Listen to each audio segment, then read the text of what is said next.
On today's episode of Let's Talk FGO, Grand Duel Archer, and the next GUDAGUDA pregame for... Actually, hold on, there's a lot of syllables. It's like, the full name is ridiculous, as usual. It's what, Deadlier Than the M51? Anyway, it's Super GORYOKAKU. I am one of your hosts, Omega. The other voice you hear is Lucky. I thought about doing some sort of Naked and Afraid gag, but I figured I would leave that for just the hypothetical. You can imagine the joke in your head. It'll be better than what I would have come up with. Yep. But while you think of that, I hope everyone is enjoying Fate Grand Order, aka the ultimate form of Zashu. And while we here at Studio Mega like to bring you the latest in FGO-related news and memes, we will be talking about current and future events for both the JP and EM version of the game, so anyone not wanting spoilers should never challenge the Tiger of Kai to a cavalry battle. As usual, when we do pregame type stuff, I will remind you at the top of the episode and later, we are not kidding about the spoiler warning. I think I was able to write this pregame without using a lot of proper nouns, but if you are the kind who wants to go into stuff completely blind, there'll be some stuff for you to skip over later, but that's later. I'd like to remind everybody this episode is brought to you by our wonderful and beautiful patrons and all listeners. We'll do more on that later. I will also say that other than my usual enthusiasting at the start, I feel like this one's going to be a little more EP, a little more low energy. It's one of those. We're starting a little late. Lucky's been dog wrangling. I'm not good at dog wrangling. Dogs like me, I'm not good at wrangling dogs. And honestly, I've been a little EPL day. I did get up early and like knock out most of the work, but then I spent a lot of time today just kind of like futzing around on the internet, you know? One of those days. Just kind of chilling, think about stuff. So, also, I would like to remind everybody, it's cold here now, if you're watching this at some nebulous point in the future, so I feel like I have to like talk softer, because if I project my normal level of volume and have all my volume dials turned up, it's loud now because all my fans are off. Which normally, because it's hot, you know, during the middle chunk of the year for way longer than it usually is for people, I have many fans going all the time. But now it's cold, so it's like, if I didn't speak, it's just almost completely dead-ass silence in here. The only thing is, you know, the very slight sound of, like, computer and PS5 idling fans.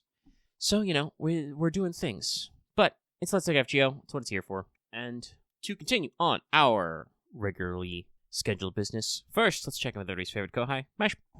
Senpai, 起きてください. That's right, it's time for Wake the Fuck Up Senpai Erickson for pro tips. This is a pro tip and also a news, but it's a news tip, a pro news, a pro desk. Anyway, Caldea Broadcasting Station is scheduled for the 19th. It's going to be branch light number 21, so it'll be pre-recorded and it'll be like less than 30 minutes. So that means that GUDAGUDA is going to start after that. I believe there'll probably be a maintenance. I don't know if they've announced one yet because we're just under a week away, but there'll probably be a maintenance, so it'll actually start on Thursday morning. Yeah, and we're still on 4, so it'll be Thursday in most American time zones. If you're in Hawaii, whatever, man. Maintenance is probably perfect for you. But we have until that time to finish the social media campaign, though I'm pretty sure most of our social media engagements are decent enough these days, even though FGO is using dinosaurs of social media. In case you guys have forgotten, at least they say anyway, I don't know, you know, the intern may just be copy and pasting, but allegedly Facebook reactions still count for our social media campaigns. That's how old FGO is, chat. Anyway, 19th. Stay tuned. As I said before, we'll do the pregame, we'll cover it, it'll be perfectly timed. And that is a little later than I was thinking, so it'll give me a few extra days to tabulate the wanted. And yes, there will be a Let's Look FGO Wanted. Check that out when it comes out. Get it early on Patreon. Anyway, no records, no evils. It's, you know, we're not quite like back-to-back pilgrimage festivaling, but it was, you know, like we're running through those pretty fast and we're just chilling. We're just vibing. Just minding our own beeswax. So that means it's time to ask, did you finish your master missions? Did you complete your master missions this week? Oh, I left that as 4. I accidentally typed 4 and I went to myself, I'll fix that, and then I didn't fix it. Anyway, defeat 5 servants, which is 1 more than 4. Defeat 10 servants. Defeat specifically 3 servants with the heaven and human attributes. Those are 2 separate missions, in case you're being overly literal. But that is different because you need to defeat 15 enemies with the earth attribute. Any enemies counts. And defeat 15 enemies with the undead trait, which I'm pretty sure, like, basically no servants actually count as. Not even extra vampire-y Vlad. And that's not even getting to the fact that as heroic spirits, servants are almost all kind of ghosts. Ghost liner. Yeah. Except for those who have the still alive trait. But that's your master missions. That means we get to talk about the news. Skeletograms. Tiny skeleton confetti. First up, just catching you up on some JP stuff because, as we've commented over the past week or two, just huge backlogs of stuff getting tracked in JP. But the Final Order project retrospectives they've been running through is wrapping up. We're at Chapter 7, started the 10th, ends the 17th. LB7 free quests, specifically 0 AP. I'm pretty sure story quests are already 0 AP. And also, Deathly Polka and regular Nidocris banners. Really had to come up with a 4-star there. And so, we go to EN. Starting off, once again, as mentioned, with the Pilgrimage Festival number 6. Started the 11th, goes until the 25th. It's Ryoma, Cha-Cha, and Nightingale Santa. Good ones to get, especially immediately before a Guda-Guda. We also have rank ups for Sakamoto Ryoma and Cha-Cha, which, considering their welfares, makes them pretty solid in their niches these days. Ryoma gets an NP buff he probably could use, as, back in the day, your welfare NPs were sometimes a little undercooked, but let me double check what the actual buff is there. Yeah, it's a pretty solid one. Basically, they moved his chance to reduce NP gauge to just automatically reduces NP gauge, and the overcharge effect has now been completely replaced with generating critical stars based on overcharge level, which is pretty good. Also, I think one of the few times, they don't do it a lot, but they do it occasionally, but it is one of the few times where they just straight up went, oh, the overcharge effect? That wasn't good. Let's just move that to main and make up something else entirely. Yeah, no. As a single target writer, Ryoma's pretty solid, but this, I feel like, locks in his niche a little better back into the old school art style, because now it's like definitely reduced charge by 1, and also gives you crit stars, so it gives you an expanded niche. And Cha-Cha's buff is to her Golden Rule Evil. I'm pretty sure it gives her a straight up NP gauge. Oh no, okay, so it's still per turn. It's just that they increased it. They doubled it, so it's 10 to 20% per turn for 3 turns, and also gives her a Buster Steroid for 3 turns. And she still has the effect where she gets extra NP gen defensively. I feel kind of good on them for not making it straight up just a 30% battery. But yeah, that will help Cha-Cha do her job a little more reliably, too, for bustery, berserkery sweeping. Nightingale, you'll notice, did not get any changes because she's new enough that her kit, while weird, works. It's all solid. We got login bonuses and limited time master missions for Leaf at Commemorative CE. I feel like we talked about this like the very first or maybe the second Pilgrimage Festival they did it, but just, I feel like whenever I say Leaf, I have to capitalize it just because there's so fucking many leaves. Oh my god, there's so many leaves, chat. Anyway, limited time master missions and stuff coincide with or total up to the Commemorative CE. Login for a bunch of stuff, but there's also some apples in there. There are also now permanent missions for Leaf. If you clear story, you get a shitload of leaves. I believe it's Lost Belt clears up to number 5. Specifically Olympus, so I don't know if I don't remember. I didn't count if it was actually 6 or if it's just up through Chapter 5, Part 2. But yes, big old missions. And of course, all the stuff you'd expect from this sort of thing. The refreshed welfares in the shop get double XP, half AP rank ups, 20% bond, and 50% attack up during free quests and stuff, during your dailies and whatnot. So pretty normal stuff. We also got some celebratory banners. You've got Maonobu and Summer Nobu, Lancer Ryoma and Izo, and Nightingale Rhyme. Okay, sure. Yes. Those 2 non-limited servants. But, it can take a while to get that old spookum. I'm pretty sure I didn't roll a Nightingale until, like, this year. But I did roll one before this banner came out, so, kind of proves my point. Also, these will have several CEs associated with these servants coming back into the rotation. Just a random smattering. And so that is your next pilgrimage. And then in JP, to round it out, just, tonight technically for us, but Grand Duel Archer kicks off on 11/14, and it is, in fact, Naked Gilgamesh. Yes, he is actually called that. I feel like they will probably, come up with a slightly different translation into the English version of the app. But yeah, he is Naked Gilgamesh. So we've kind of wrapped back around, instead of brand new characters, one of whom wasn't even playable. We've gone, to old classics. So it's Gil. He's in that one special sprite he's got from Babylonia. He's missing his shirt, and he does have all new, animations, effects, and does even have some brand new dialogue. I believe much like how Musashi had some special dialogue if you defeated her with a cute boy. Super Gil has special dialogue if you defeat him with Ishtar in your party, which is, of course, entirely likely to happen because it is Great Duel Archer. So we love to see it. No, I think Gil would be okay if you defeat him with himself. That would be of perfectly course, the normal. only person who could beat me is me.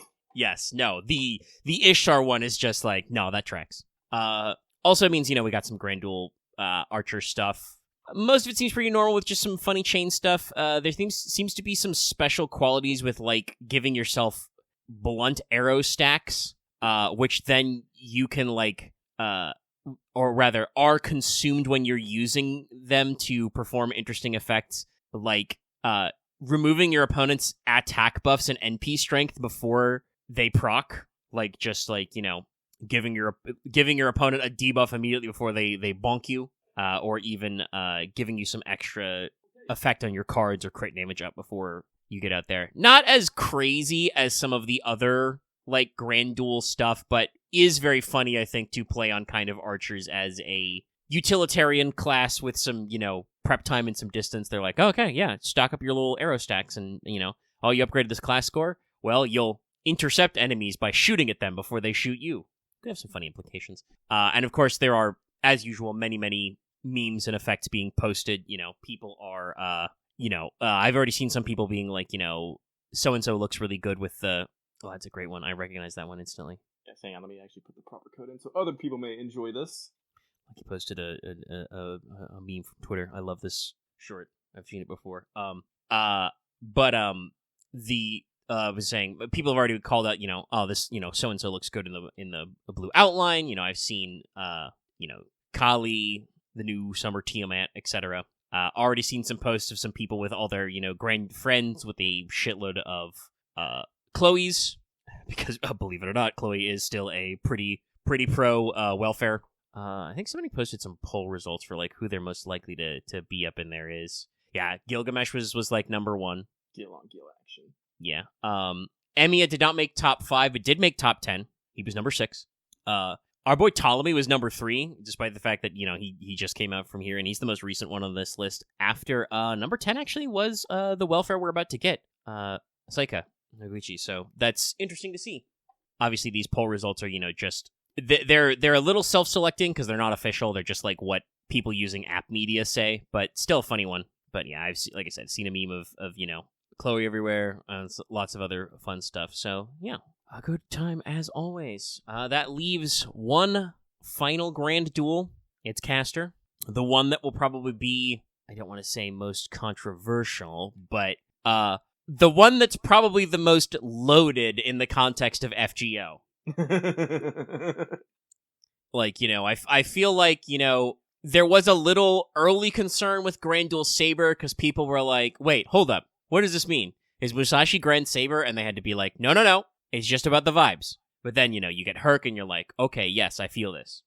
I'm just waiting for everyone to have their grand Castoria. Oh, you're gonna see like 10,000 waves. I'm pretty sure that when App Media does that poll for this, she's gonna be number 1 with a bullet. Then the funny thing will be who's the remaining top 5. Because I'm gonna be real with you, Chief. I'm pretty sure Waver's gonna be up there. Would not be shocked though to see classics like Tamamo and Merlin in that top 5 or top 10. No, I do think Tamamo and Merlin would probably be in there. Also, would not be surprised to Brain see Ash in there as well. I do know a lot of people do like her as well. Yeah, and certainly if the effects end up being a little more offensive based, that would be rewarding. But I strongly suspect since they are tailored, it's going to be they gotta know, chat, that like people usually use casters as support. Yeah, well, I have to feel it has to be support, so I'm hoping they do something to let them, generate more NP. Like, I know that's, just, stocking on the strengths, but I think that's, one of the things we mostly use caster classes for. We usually pick the ones that let us generate more NP for, other classes. I mean, if they do this, like, they keep doing this trend of, like, the grandified abilities, the caster class signature moves are item creation, which is usually associated with debuff rate, but could be buff success. We could work a few things. And then territory creation, the in-game effect is arts up, but what it's supposed to do is like oh, by setting up a workshop, the caster, creates extra mana generation so they can do wizard things. So, like, yeah, that could easily be something like, oh yeah, when you're on the field, get an effect where everybody's NP gain is buffed or something.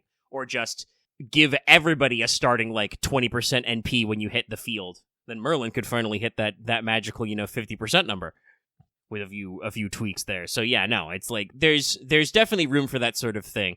Like, it'd be funny if it does give some offensive opportunities. In that case, you're going to see a shitload of Kirkis and Medeas. I still think those guys are out there. Would not be shocked. Legendary posted it in the wrong Discord channel, but would not be shocked to see some Anastasias, both in the poll results and also in the end result. Just because, man, I don't know. When you ask me, hey, offensive casters, and I'm just like, Ashe, Anastasia, Medea. Yeah, because yes, by the way, Chad, I was using regular ass Medea as my single target caster shooter for fucking years. I think until I rolled an ungodly amount of Kirkis trying to get Odysseus. I put Sheba and Onikure in there. They're single target, but they can hit pretty hard. It's true. And like I said, I think it depends a little on what the actual buffs are there for the strats. It's like the way they've got this set up with Archer, it really seems like you can pick anybody because it's more about just rewarding your general use of class cards and punishing your enemy for trying to hit you with an NP. So whereas the stuff for Grand Assassin was like, hey, you want some weird free evades? You want some instant death chance? Well, if you're talking about extra levels for Okuni, we'll be more on that later. But we will cover that in the pregame. Any other rambling we want to do about Grand Duel Archer? Any commentos from the Peanut Gallery? No, not really. Well then, that'll be it for the news. Yeah. Cred, Hans. Oh, somebody's gonna do that for the meme.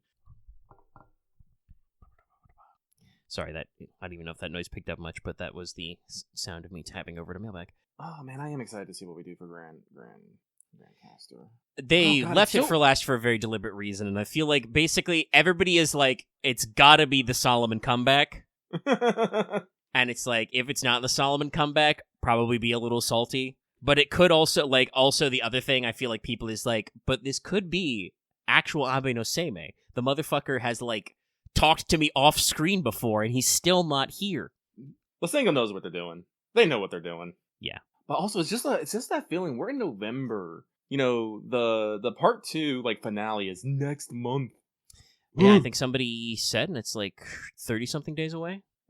That's wild. Yeah, it's crazy to think about. End of an era for sure. Even though, as we've pointed out, everybody remember, hey, the game's not going to end when the story drops. They're at least going until Valentine's, and then they're probably going to kind of see. Yes. I mean, I will say, somebody saying it has to be one of the two.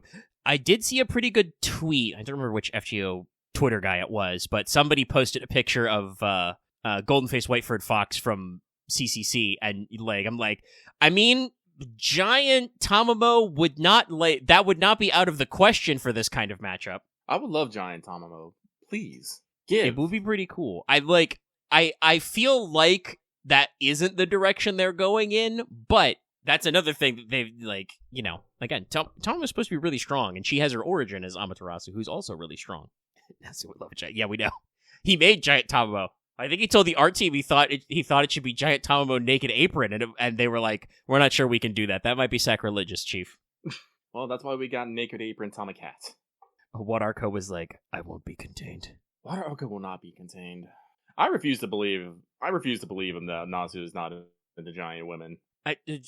Okay, I mean, maybe not as I don't know. I think you can think things are cool without them being kinks, but Nasu, you have to admit you like this concept. You've done it so many fucking times. My god, it was a fucking recurring joke we kept doing in LB7. His one weakness, a giant woman. That was just, we got to do that joke so many times. There were 4 or 5 trigger pulls, maybe more. God. Anyway. So with that, we are going to move into this week's Let's Talk FGO Mailbag, the segment where what you have to say and comment accordingly. Let's get one last refresh in just to see if anyone snuck in at the last moment. And we have six lovely comments, and we'll get through them all right now. So, our first one comes from the 100 Hour Man, who says, Dear Lucky and Omega, hope you two are having a fantastic week. Question. which might be too early, but next week might be too late, so I ask it now.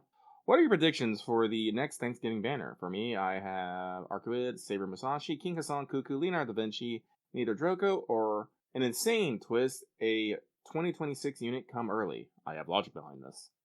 Keep on being awesome. I'm pretty sure we're still locked in that they won't do like an early, because we do have a lucky bag at New Year's, and if people don't recall, well, it was kind of the other way around. They moved the original New Year's lucky bag to Thanksgiving, the first year of FGO, but that meant that Mordred and Jack weren't in it because London wasn't out yet. And people were a little nettled by that, and they basically said, "Okay, RB, we won't do that again." Now, technically, if they moved a servant up, what they would be doing is like creating an extra like character to have in it. But I don't think we'll do that just because we're committed to not rocking the boat quite that way. I have to guess also, by the way, Gilgamesh Skahak. I always have to guess Gilgamesh Skahak. I was gonna say the exact same thing. All the fucking time. Regular Leonardo is also probably a pretty good guess. I think she's had a lot of rate-ups right around now. A Cuckoo? It's been around 11 months, so like that wouldn't be bad. Like I said, we get a little weird with our Thanksgiving because sometimes we combine it with banners that we already have or that we missed in JP, or we, add something wild and different. I do not believe, though, we will add something hot, new, and fresh. Like what new servants do we have coming up? Like, next, There's no 5-star associated with the Nemo event, is there? No, I'm pretty sure the Nemo Christmas was one of those ones where they called their shot and said there wouldn't be a new 5-star. Mm-hmm. No, then... I mean, they could... Actually, I'm pretty sure Vanilla Nemo has a rate-up anyway, but we could do that. But no, so... Like, that means we're going to be starting off the new year with Iori Saber. I can't remember his name all of a sudden. Takeru! Is it time for Yamato Takeru? Trying to remember order. No, because then, and I think our next... I do believe we have some things, but I do believe that we have the Faint Samurai Remnant not fairly early, but like mid to late January. Yeah, it should be in January, so. And then we have Valentine's in Feb, which is... Yeah, no, I'm sorry. I'm trying to think. It's Gyaru fucking... who? What was her name? Oh, Andromeda. Andromeda, thank you. I am blanking on names so hard right now. No, it's not Cassiopeia, it's Andromeda. It's Perseus' wife. Okay. Yes. Has the whale. Big whale. And then we have we told you it's Sleep Boy hours here. It is Sleep Boy hours here. I apologize. But then we are gonna have the Mahoyo collab as well, and then we're going into Ordeal Call number 2. Number 2, yeah. No, the astrological. So I don't think there's anything necessarily any space for them to move anything up. Type of BT. Yeah, no, I think all of those are locked into pretty good seasonals. Like, the only thing would be maybe, like, Yamato Takeru, but like I said, that's also, like, that was a soft prelude to the Samurai Remnant, like, tie-in, which I do believe also has, like, plot implications. I think it was a joke about saying with the whale, but yeah. Yeah.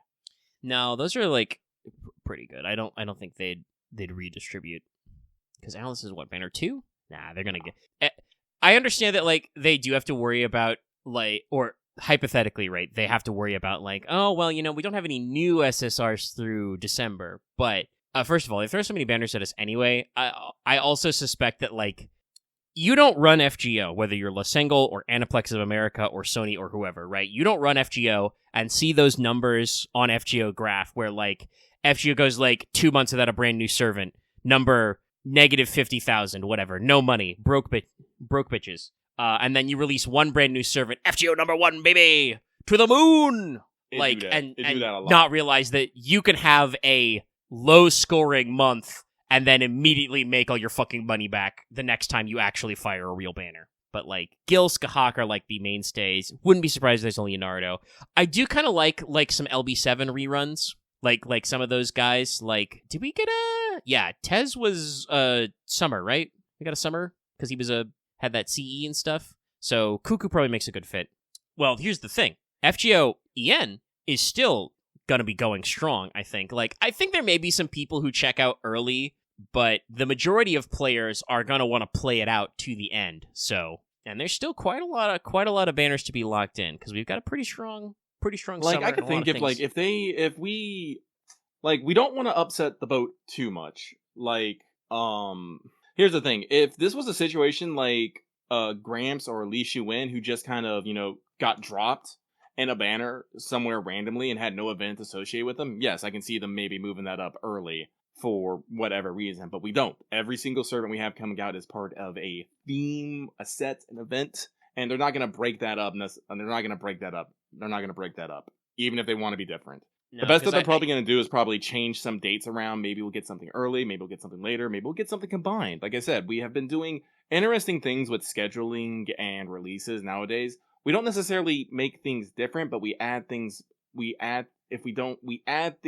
to other things elsewhere. It's like with the campaign, Yeah, I think the main thing is just that, like, what we've been doing lately is, like, extra... Basically, there was a period roughly this year where in JP, there was a lot of dead time for quite a lot of servants. Like, they just didn't get rate-ups, and what NA has been doing, the English version has been doing, is tucking little extra rate-ups here and there to make it consistent so that more characters get at least, one rate-up a year. Because obviously, 2 years from now, in the year that just passed in JP, everybody has gotten 5 gajillion rate-ups. But so the year before banners. That, which is the upcoming year for us and the previous year as well, the banners could get pretty, like, stretched out. So NA has been tucking in extra characters. Like, didn't we literally get a Arjuna Altar banner during the Great Arjuna Altar drought? I think they tucked an extra one for us. So, like, look out for stuff like that. Like servants who, oddly enough, are not going to get a lot of rate-ups, and you're looking at that line and you're like, oh man, that's a long time before those rate-ups. Those are the kind of people who are going to pop in. And I think those will still be sellers because it'll be that kind of moment of, like, it's around Thanksgiving time, it's before Black Friday, you're in a spendy mood, and in America, just think about, adding Raiko to LB5. But just think about it, right? Like, they're like, oh yeah, look at these new banners around Thanksgiving. Oh, you think to yourself, oh, I'm already saving money on my Black Friday deals. I can afford, to buy a little Saint Quartz. But yeah, it's definitely an interesting proposition. And it's not to say that they haven't done things occasionally that they hit us up with that are completely out of nowhere.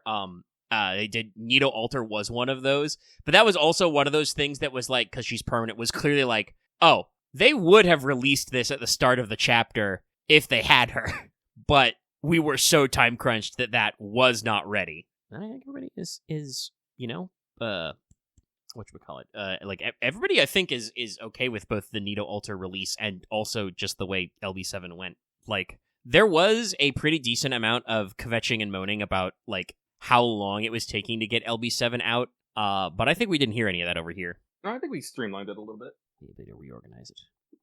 As always, I'll ask for a comment and I won't get hardly anything back, though I do see a few of you. It sometimes takes you a while to catch up with it. I saw some talking about movies and stuff in the comments, but if you want to get any official guesses out, let them know. And, like, again, I know some people think we don't read the comments. I see all those comments. If somebody did manage to do, like, a crazy called shot, I would absolutely be like, oh yeah, by the way, there's some people in the comments going crazy. How did they know? They have an insider. We used to have really good clairvoyance, and then fucking Albert has tried to confuse us several times. I think Thanksgiving is the big confuser because it's the only thing that is truly unique to the EN version. Well, we don't. We also have the back to school campaign.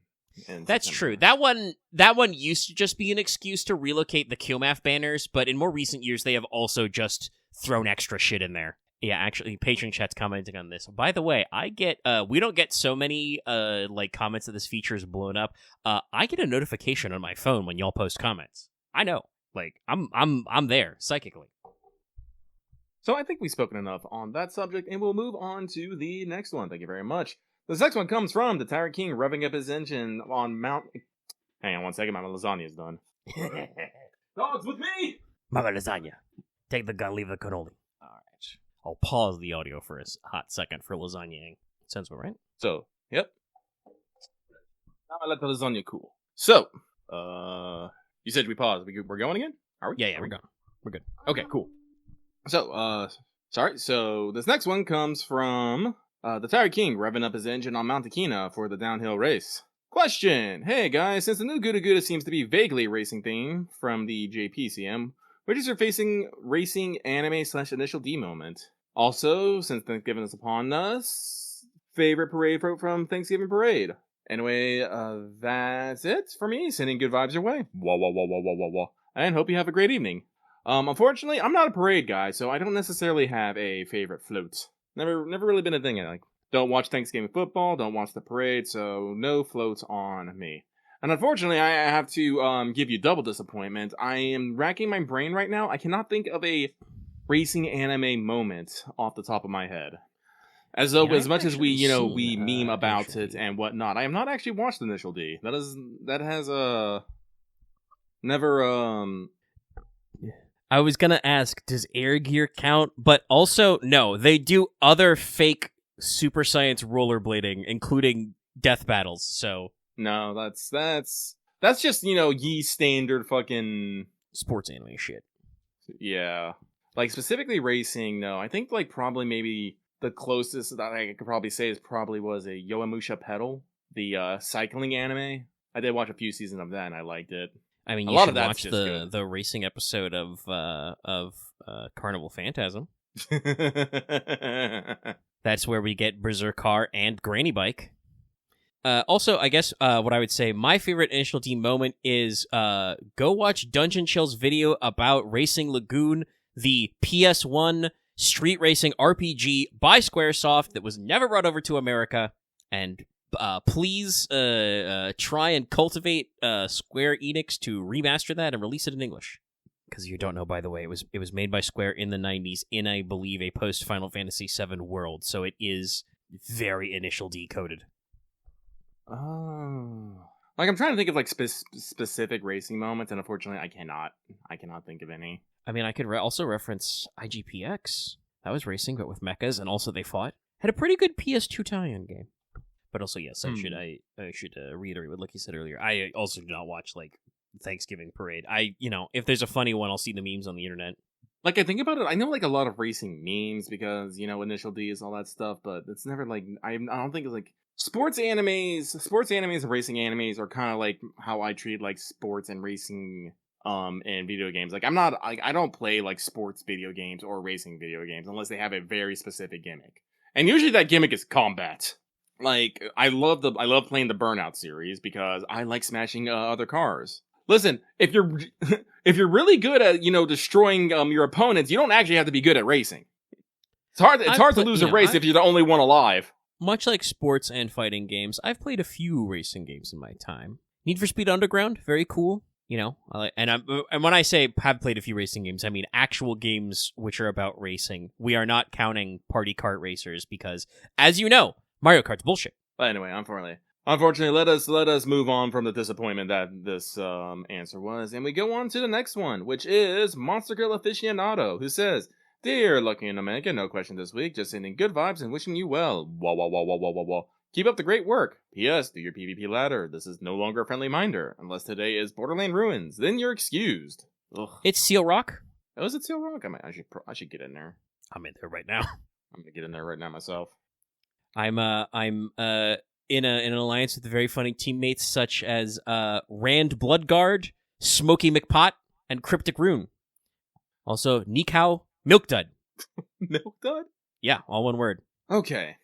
So, with that, we'll move on. This next one comes from Dave Got Swindled. Good evening, gents. Hope all is well. I recently saw what I thought was a movie called Virgin Punk Clockwork Girl. Turns out it was not. I paid $17 for 35 minutes of animation. Fandom said it was an hour and 45 minutes, but the rest of the runtime was a slow documentary that I couldn't sit through. So, if you're thinking of seeing it, don't see it in theater. I have heard of this.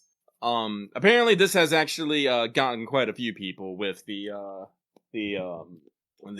half hour of actual animation, hour of that, which I don't want to say is necessarily false advertising because I do believe there is some areas where they explain this, but I don't know if Fathom Events necessarily properly explained what was going on with it. From what I understand, that bit should have been included with it, but I do not know if that was properly communicated to everybody because I do believe that Virgin Punk Clockwork Girl is supposed to be a series of things. I'm not entirely sure, but that's what I believe.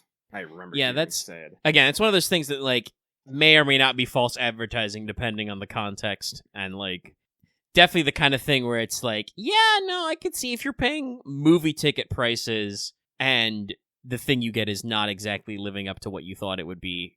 Yes, it's supposed to be a film series. So I think they're just slow boating it out and needed to fill space. And yeah, so give it some time. Also, double check. It is being produced by Shaft, so, crazy animation. That does remind me. I did see something else that I was actually interested in watching. That becoming, what was it called? Scarlet?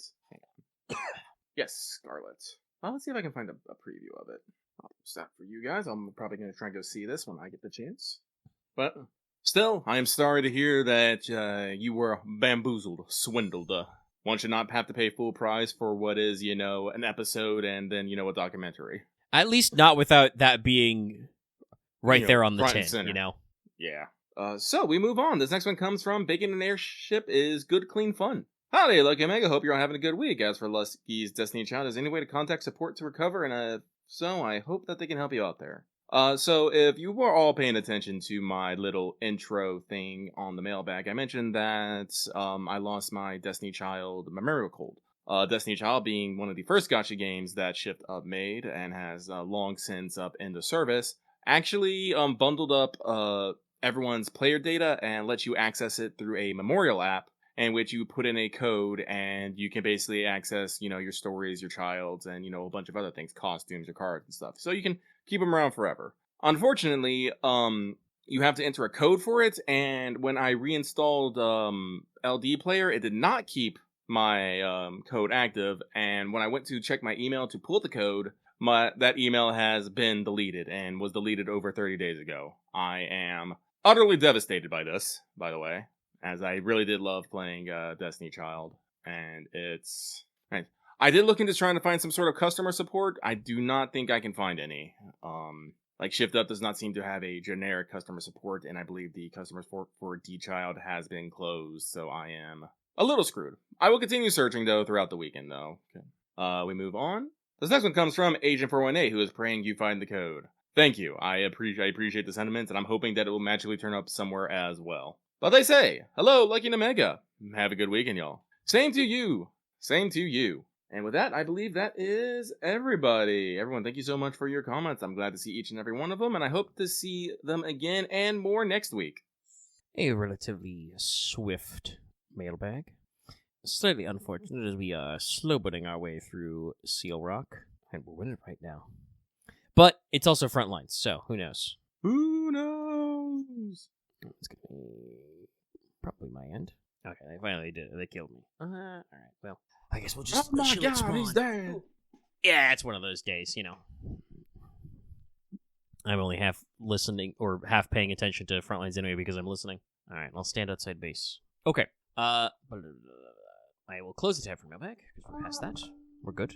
We're Gucci. And that means it's time to do free talk, which we have, because the free talk is the pregame for Super GORYOKAKU GUDAGUDA. It's time once again for Guda and or Guda.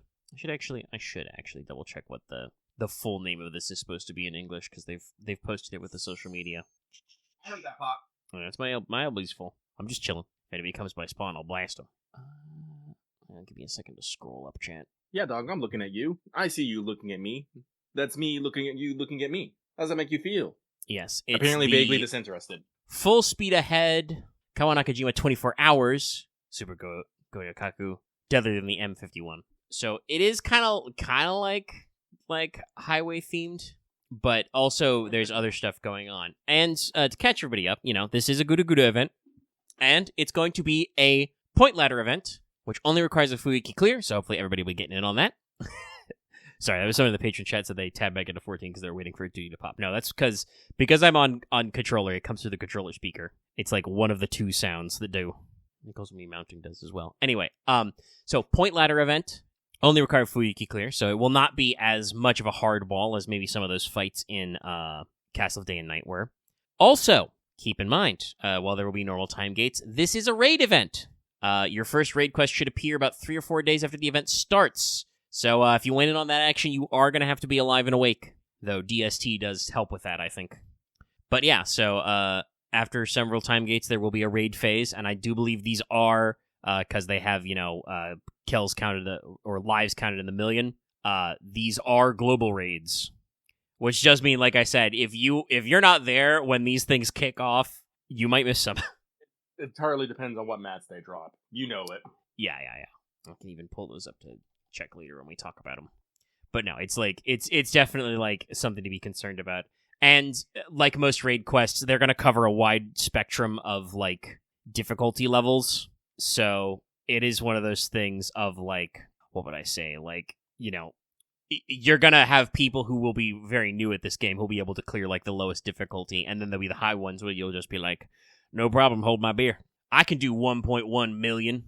But main story is locked between a few relatively low point thresholds and time gates. So you will have to gather a few amounts of points, but it's literally it's 10% of the total point ladder, so not going to be a huge deal. Main story is in 13 chunks. Completing it will bring you around 10 Saint Quartz, your temporary, then permanent Saikamagoichi, and a Grail. Also a lot of CE XPs, and your government-mandated Medusa CE. It is, in fact, the Granny Bike one. A.k.a. Medusa's ass bike shorts. I can't remember what it is. What was it? She has a name for that granny bike, but I can't remember what it is. Yeah, it is something. It is like, I think it is even is like granny bike, version or quality, something else. Yeah, because she calls Shiro's bike, the same thing, but like O2 or something. Actually, wasn't that actually one of the today's menu? Probably, because today's menu is, wholesome and bright and smiley. I would not be surprised if they re-referenced a few things like that. Okay, no, in today's menu it just says it's Unit 1. So I think her granny bike might be Unit 2 or something. But, makes sense for it to come back, so... It is, as I said, it is the government-mandated Medusa CE, and you do get one free copy of it. Now, the actual MSQ parts are pretty straightforward. First of all, there's a, shocking amount of, story-only nodes. I think, half of them are, so it's not, a huge deal. Sorry, I've literally been, AFK'd in my back line, but there's a fucking red Lala Paladin running around out here. Become Kappa. This guy has no battle high, and he's still fucking, his other teams here, but he was still soloing me before that. This fucking sucks. Yoshi P, turrets. I need turrets in the back line. Anyway, straightforward. Most of your major fights are going to be bosses. There are a couple of, early fights that are versus ads, basically, to set you up. But almost every time you're actually fighting, you're going to be fighting bosses. And your difficulty is very, very low there. Act 2 starts off with a Saber boss. You're going to be forced to use Saito or Okita in the front row. That is NPC or yours pick. Enemy is a Saber who has 143k HP and some defense ups, ends after 1 bar. I'm not even listing the second bar because it's fake. Just do 143. You'll get him. Act 5, there's going to be a Rider boss with 63k HP, solo with Kagetora. You can only use NPC Kagetora in the front row. Both you and the enemy are NPC'd for 1 turn, ends after 1 bar, which is the 63k. Again, we're just not tabulating out the extra shit. Act 6 will be the toughest so far. By the way, we won. Did nothing. Truly, life is meaningless, and there is no purpose. But you're going to fight a ruler boss with 253k HP. You have to put your Saika, no NPC, you have to use the free one you've gotten, in the front row, and use NPC, Takeda, and Shinpachi. The enemy's NP is sealed, and they do have attack down, but they'll start getting attack up over time. The battle ends at 1 bar. Act 9 is the raid unlock. We'll talk about that in a separate bullet. No extra fights. That's just when it is. Act 10 is after the raid finales. You got to take NPC Shinpachi and use your own or NPC Okita and Saito, again, versus the Saber boss. Story Shinpachi's super buffed. He gets a guts and some extra buffs. But the enemy will get buffs as he breaks bars. That's 62, 89, 160k HP. And then Act 11 is the final normal boss. They are an archer. The first fight is, semi-fake. It's not a fake fight in that you just need to last 5 turns or break, 1 bar. But also, you don't actually get to finish it. So you got to break 2 bars. You got to have no break bars left, basically. And like I said, archer, and he's got 151, 373, and then 568k HP. Ends after 2 bars. The second fight is real. 204, 314, 530k HP. Again, on an archer boss. Kenshin NPC in the front row. Enemy starts with 5 hits of 80% special defense. Damn. Just 80% damage reduction 5 times, 3 turns. And hits your front row with 2 turns of skill seal. And also he does extra shenanigans charging his NP. The usual shit of break a bar, charge NP. But also give him a delayed buff to charge his NP again. God, I hate but then he so much. NP seals himself after the 3rd time. But motherfucker's already hit you with 2 NPs, man. Who cares? So, yeah, we're gonna use some Lancer Pro strats and send that guy to hell. But also, guess what? It's GUDAGUDA, which means there's a postscript. There's always a post-story content. These are extra quests. These are added for 5 million QP a pop. And also completing all of them will get you a second grail, and completing some of them will get you your extra NP copies as well for your welfare. There's 8 of these total. Each, again, is a boss fight. Sometimes with break bars, sometimes with not. They shouldn't be higher than like 200 to 250k HP. So, like, it's not a huge deal. It's just one of those things where, like, you're going to unlock a bunch of them at once after you're clear. And you do want to do them because, like I said, they've got some of your NP copies and just, I mean, that's what, 40 million QP? That's not nothing. Not nothing. And you'll have to fight, like, just a bunch of your favorite GUDAGUDA friends are all in there. There are some that are ad fights, and all of them are going to have little bits of randomized buffs. But expect to see a lot of your GUDAGUDA favorites. The extra quest finale, though, is for reals. That's a real-ass boss fight. You will have to fight a Avenger with 106, 164, and 254k HP. That's 3 break bars. Or 3 HP bars, I should say. 2 of them break. They get extra NP per turn. They start with Buster Up, and will get other buffs such as Sure Hit and Evasion, and buff removal resist, and lots of attack ups as you break their bars. However, also, this enemy is a foolish fool and will buff your units if they're Nobunagas.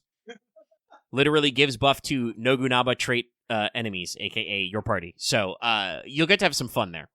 Honestly, pretty good. We're getting some Nobu banners ahead of time if you're thinking about that, Chad, if you want to prep. Now, raids. Your raids, like I said, they're going to kick off after a few days. There's a few of them, and they come in a variety of skill levels. You usually are facing one enemy, and then probably 1 or 2 adds, a couple of extra boys. I think most of them are giant centipede type enemies. So they're berserkers. So they don't really do a lot with the. Okay, no, they've got a few. So there's like one guy's got Krotengu, one guy's got giant centipedes. So they have a few different adds. They are just adds though, so it's not like the worst thing in the world. Your different bosses are gonna be several different classes to pick from. So you'll have options for like riders, berserkers, casters, archers, etc. I think they got Lancer and Saber in here too.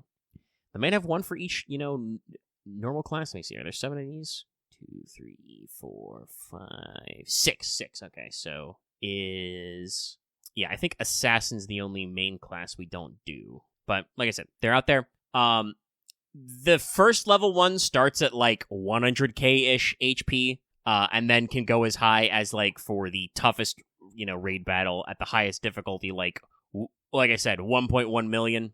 Oh, that guy actually starts with 200k, but still, like, so, now asking about drops, you can get some, and some of them are pretty interesting. They drop a lot of QP, as always. They drop a lot of points. I am seeing a few classic mats that are needed, like, seashells, comet shards, other, like, depending on the ads, other drops, like, Scales of Fantasy, Evil Bones, Stakes, that kind of thing. They do seem to drop a bunch of different, like, the appropriate class skill gems. I am gonna warn you the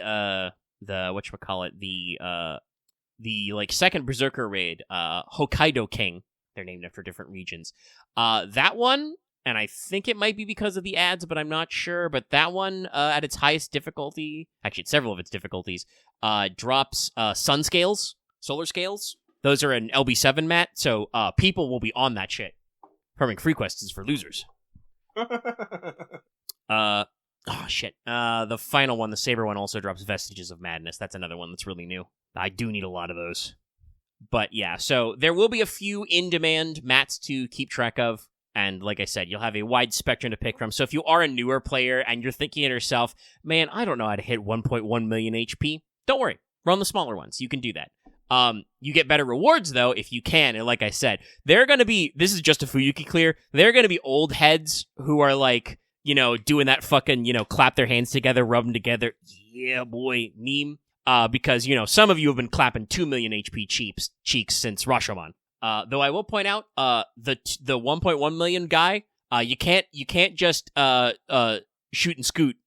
He has a guts. So you have to hit him twice. Or remove the guts. This is removable guts.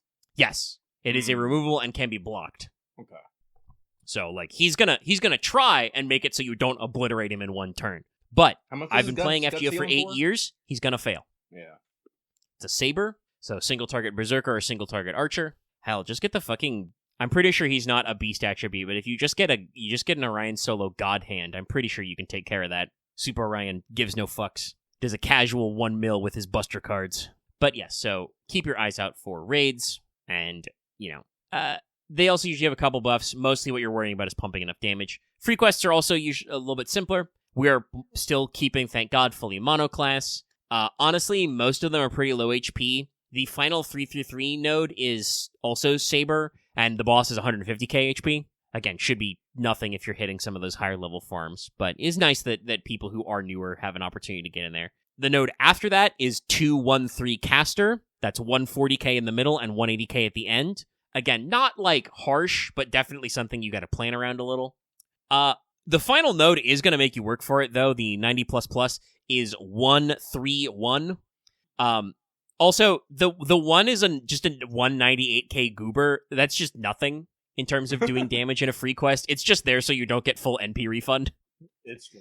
300k in the middle, and the final guy is 800k and is Berserker. So you got a chance to do some fun there. Find your preferred, giga damage classes, and you should be able to get a plenty of the funnies. The funnies. We love to see funny numbers, chat. All right, so you're working on raids, you got free quests, you're trying to climb that point ladder. What bonuses are we working with here intrinsically? Well, they're actually, I won't say super generous, but we are pretty generous with the bonus effects. All of the new servants, that includes Saika, Takeda, Shinpachi, and Kenshin, so both the 5 stars and the 4 stars, once again, one of which is the welfare, are plus 100% damage, plus 50% bond. So just double damage straight up. Okita, Saito, Kagetora, Hijikata, Mori Nagiyoshi, Maonobu, and Renmower X are all 50% damage up and 20% bond up. Mash is also 50% damage up, but she's 5% bond bonus for the homies. So again, decent spread, including a welfare. 2 welfares, actually, with Renmower. Renmower X love out there. Yeah. No, great pick. And then the remainder of the Gudagoodsters basically are 30% attack up, 20% bond up. I literally wrote in my notes that I would just go on the wiki and read them out rather than write them all down, so I will. That's going to be Summer Okitan and regular Okitan, Yaminami, Takasugi Shinsaku. Very funny that they did remember to include him in GUDAGUDA even though he was White Day. Regular Nobu, Nobukatsu, Lancer and Rider Ryoma, Medusa. Only Rider Medusa, though, not Saber Medusa, Sag. That'd be a great thing if Saber Medusa got pulled into these fucking shenanigans. Ugh. That would be... especially after her in Mystic Eyes Forest, I'm just like, there would be so many Nobus like turned to stone and like kicked to bits. Saber Medusa would not put up with this shit. But you've got Okuni, Old Man Lee, Izo, Summer Okita, Rikyu, Summer Nobu, Cha-Cha, and also, in case you forgot, Himiko and Iyo all count. And like I said, that's 30% damage up, 20% bond up. So GUDAGUDA has been ongoing pretty long. You should have a smattering of these. They have not been shy about regularly including welfares, so there are a wide variety of servants to pick from to include here, which should give you plenty of opportunity to hit up. Now, for points, you're only going to need 300k to finish the main story. That's the last story gate. The ladder does go to 3 million, though you're getting point drops on like free quests and raid quests and stuff, so hopefully not too troublesome. That's going to include 3/4 of the Ascension materials you need for Saika. The first Ascension material is in main story, thankfully. 3 summon tickets, crystallized lore at the top if you get all the way to 3 million. Lots of MP, lots of QP, lots of CE XPs. If you're doing CE bombs, GUDAGUDA is great for that because they give you lots of those little EXPs. That's great. Small smattering of apples. Command codes are all in the point ladder, all 3 of them. You've also got a few choice mats like Oni Lanterns, Big Bells, and Dragon Fangs. Not crazy, but, a decent investment. Now, your store, that's going to have your 5th NP copy. So you get one is the permanent, 3 of them are from the extra quests. The 5th one's in the store. 4 copies of the point CE. Unfortunate that you have to get a drop, but again, you are also going to be doing probably a decent number of reps of raid quests and stuff, so not the worst in the world. Also, honestly, the HP levels are fairly low. The, plus 100% damage off the damage CE is probably going to be pretty good. you can exchange for up to 3 lures in the store, so keeping that format. Lots of crystallized lures. You've also got Psychic coins and some leafs. More leaf. More leaf.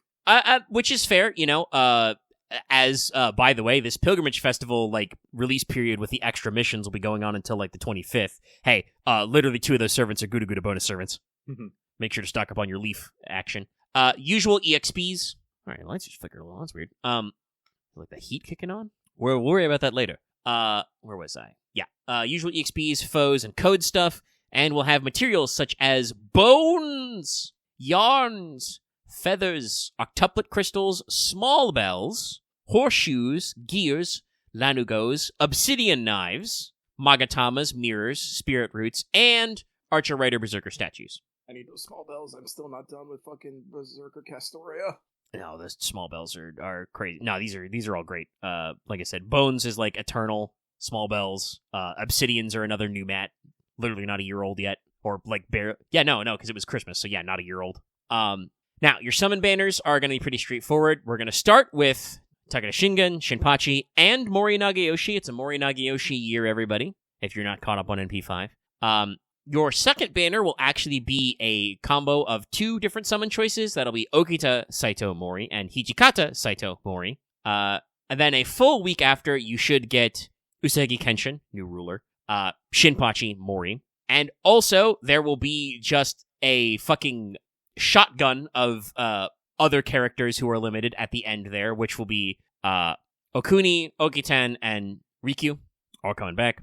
Also, FP Gacha rate up for Nobukatsu. So great time for you to be spending your coins. I haven't remembered to actually sit down and go fucking Berserker Banana mode for Theseus, so I'll probably do that when the event drops and just, maybe we'll get some extra Nobukatsu coins. It's one of those things that people recommend. Banner CEs will grant you extra currency, of course, as always, so keep that in mind. No other special things about CEs. It's just pretty straightforward. One of them's for extra points and also for extra damage, and then the other is just currency up. And also, pretty typical stuff you'd expect, but we'll get a Hijikata rank up. It's going to be for his Laws of Shinsengumi. That's the one that normally increases his star absorption and gives him extra crit damage based on his HP, but guess what? Now it's a 20-30% battery. He got the state-mandated battery. But also, they're going to be running one of those Apple login campaigns as well, so just log in every day, get an apple. Every 7th day, it's a gold apple, otherwise it's silver, and that will be GUDAGUDA. So, I hope you have fun. I hope you'll have fun. And like I said, keep your eyes peeled for a Wanted, first on Shingen, and yeah, plus new welfare. It's a great time. All right. That means we are moving out of free talk into What's Up. This one, I don't know how it's going to go, chat. I put, because I think there's a few smattering of video games topics to talk about. I've put that in there. But I don't know if there's anything at length to be talking about, because mostly we're kind of just, at least I've just been kind of maintaining my current rotation of games. Mm-hmm. I have been playing FF Tactics, having fun with that. Yeah. We're getting into the deep end of it, but that's a lot of just me running in circles on the map for a couple of times to get rid of these job points up, buy a bunch of new equipment, and then do a string of story, do it again. So we're having fun, we're working on that, but also it's it's going. What up? Okay, so hang on, let me just post this image, because this is just one of those things you see on Twitter and you're just like, yes. So I see this image on Twitter. The comment underneath it. I mean, I would be thinking, I know the internet. It's just, yep, there it is. It's wood.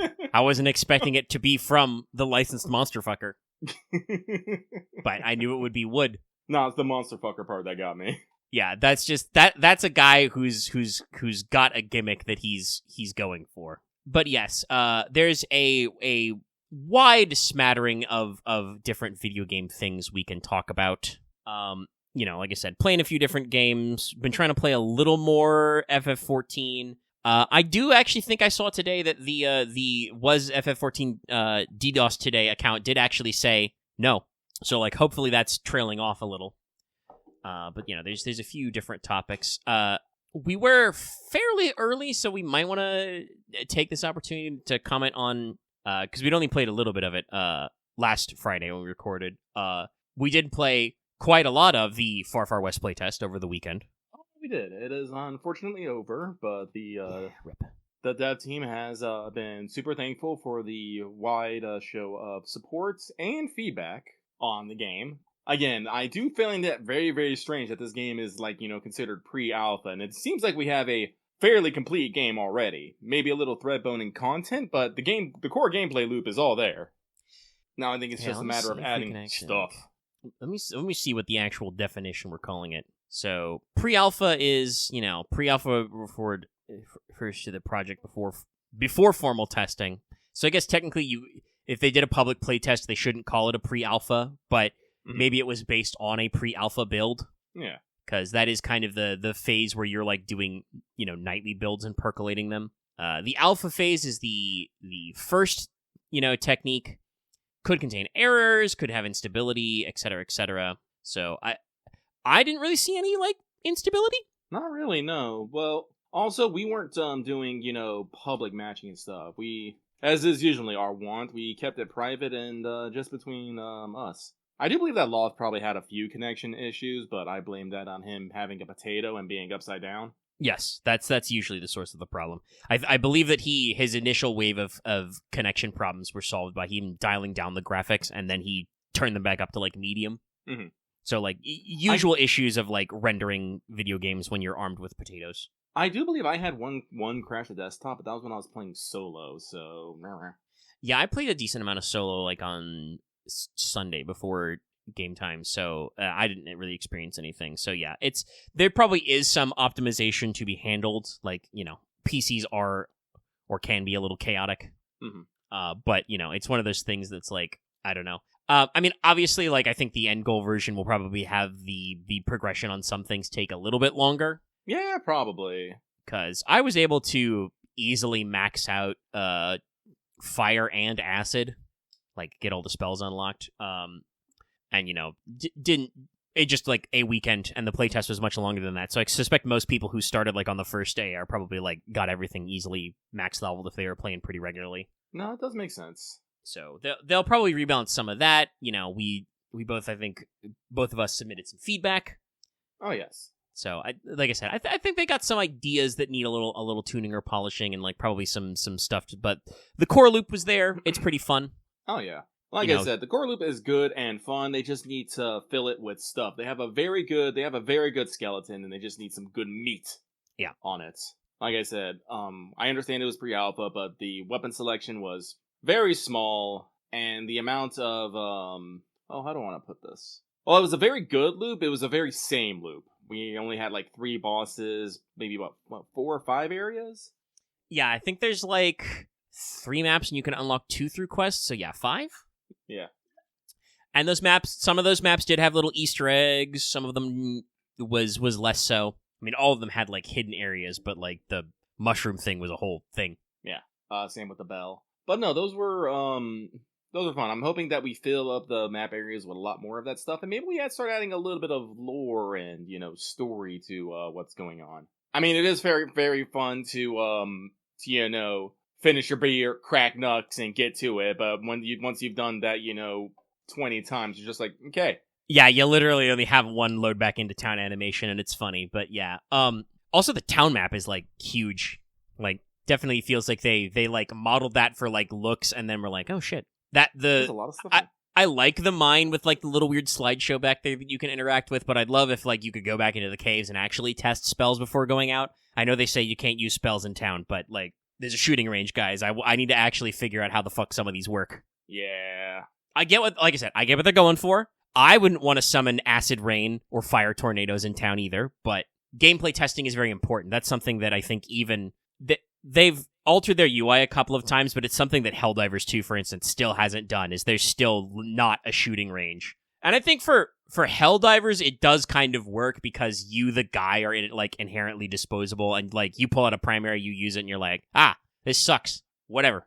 I'll get out of here, or I'll die, or I'll deal.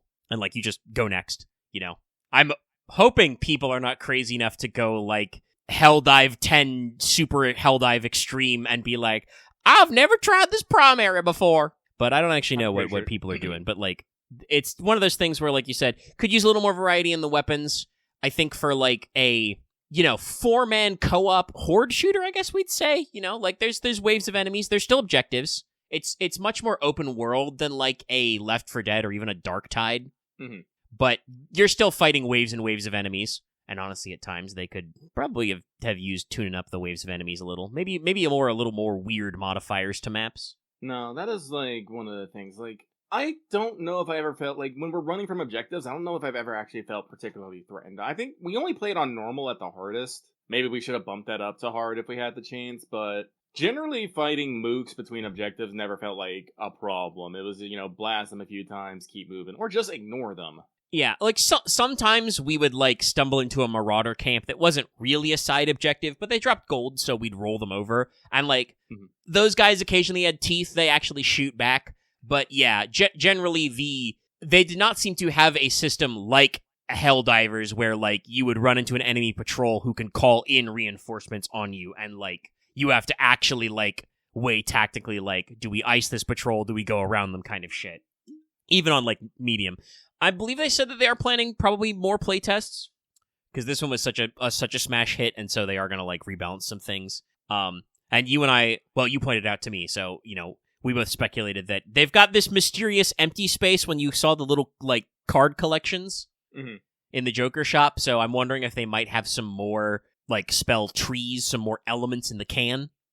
So that would definitely probably be grounds for like another run of playtests, because all of the spells did seem to have a decent number of weird, funny interactions. Like, acid puddles could catch on fire or spark and explode and spread and stuff like that.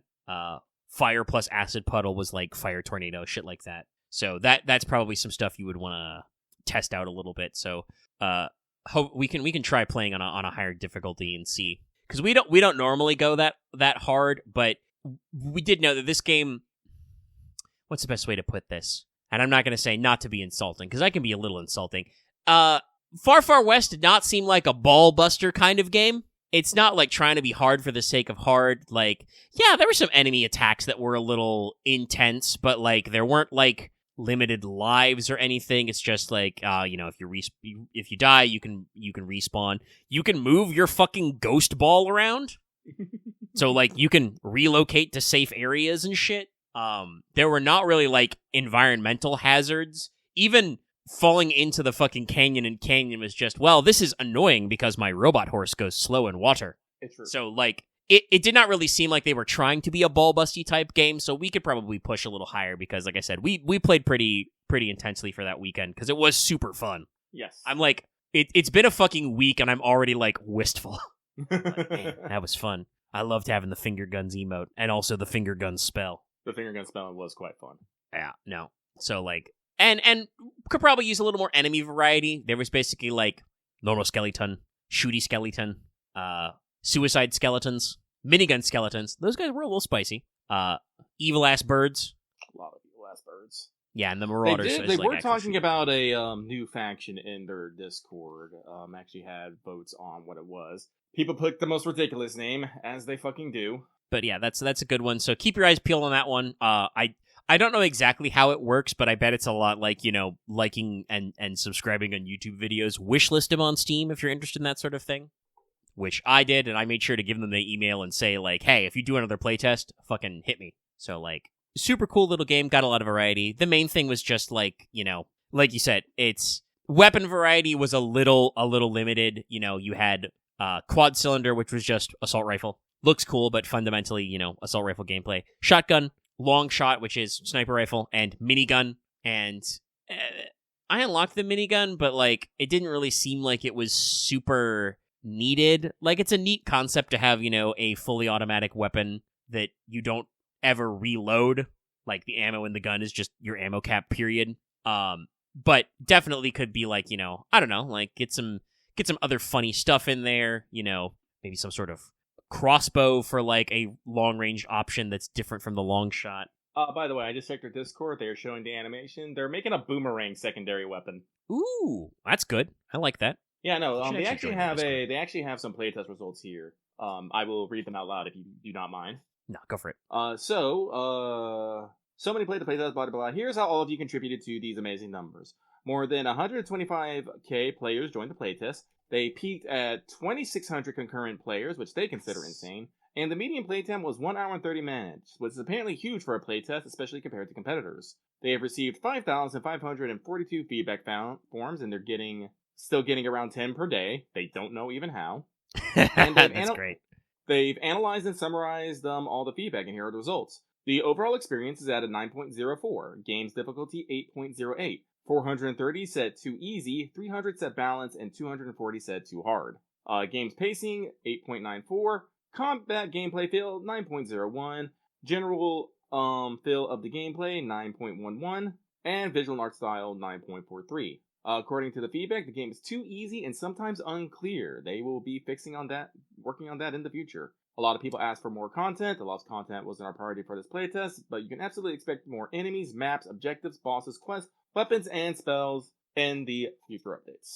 Nice. I have also... So no, they are taking everything in stride and getting in there. So yeah. And I just joined their Discord myself and said to at me for playtests and community polls. Same. Yeah, no. So that's all good stuff to hear. I think, like you said, we don't know about like the back end and like what they've got in mind planned. They're already talking about more weapons, more spells, etc. So like they clearly have lots of ideas, and I already saw that as like a pretty easy like opportunity for them to have the usual ongoing type content. They could be like, oh no, it's winter season now. Here's the ice spell tree, and it's like snowy. Come back, kind of a thing. But they may also want to put a decent amount of that stuff outright. But yeah, that's like, the game's great, and like I said, I'm wistful for the playtest already. In fact, if I wasn't so using a lot of my downtime writing for Rain, because I need to catch up on that summer court, because I don't actually know how much Rogue Trader we got left. We'll have to go through the warp, so we'll see how that goes. TPK any moment. So I don't know how long that'll take overall, because we've had some pretty speedy resolutions to some stuff. Like we got all through the Hades anomaly like at a pretty decent clip for number 3. I mean, it would not be one bad roll; it would be a series of bad rolls, gradually grinding our ship down. Our ship's pretty tough. I am glad that we were able to retcon the damage a little bit. Yeah, we took a little chip damage, and then we asked about it ahead of time. It's like, we got to work on them pilots. But yeah, so Far Far West, great. So, like I said, wishlisted, tucked that in, keeping our eyes on a few different things. What was that other game that got recommended, like, just today to you? Where was it? Riz Dungeon, there it is. They know, they're speaking with the modern parlance. No, that one just looks interesting. It looks to be like an old school dungeon crawler with, Monster Girl harem elements in it. Your main character doesn't actually fight themselves. They get Monster Girls to do it for them as you go find your big evil dragon XGF. I said it's called our Discord, a few people in our Discord for its wacky and wild premise. But you know me, Lucky's always down for games that give me a Monster Girl harem. Yeah, I think it's one of those games that's like, when you think about it, you're just like, how did we not hit that niche before? People like Monster Girls. But yes, like I said, there's just a whole smatter blasting of video game news out there. I forgot entirely, like, there's been so much other stuff going on this week that, like, I forgot that they announced the Horizon, like, MMO thing. That's so weird in my opinion. Yeah, I know that, like, okay, all right, I understand. You're Sony. You want to crack multiplayer. You haven't really, like, have any big, like, multiplayer sellers out there, because Xbox literally bought Call of Duty to avoid this problem. Also, other things that I'll mention in a second. Like, and they haven't had any bites, but, like, I don't know, man. I get, like, Horizon Monster Hunter could be cool, basically. It seems what they're going for is, like, well, now it's multiplayer, so, like, you team up to fight giant robots. But, I don't know. We'll see. Especially because they seem like they're planning on it being more of the MMO-styled thing. I don't know. Reviews could be cracked, but... I'll probably take a peek at it, but if it's like some sort of like time sync, I'm not going to be able to fucking do it. I'm trying to cut things out of my life, not add to them.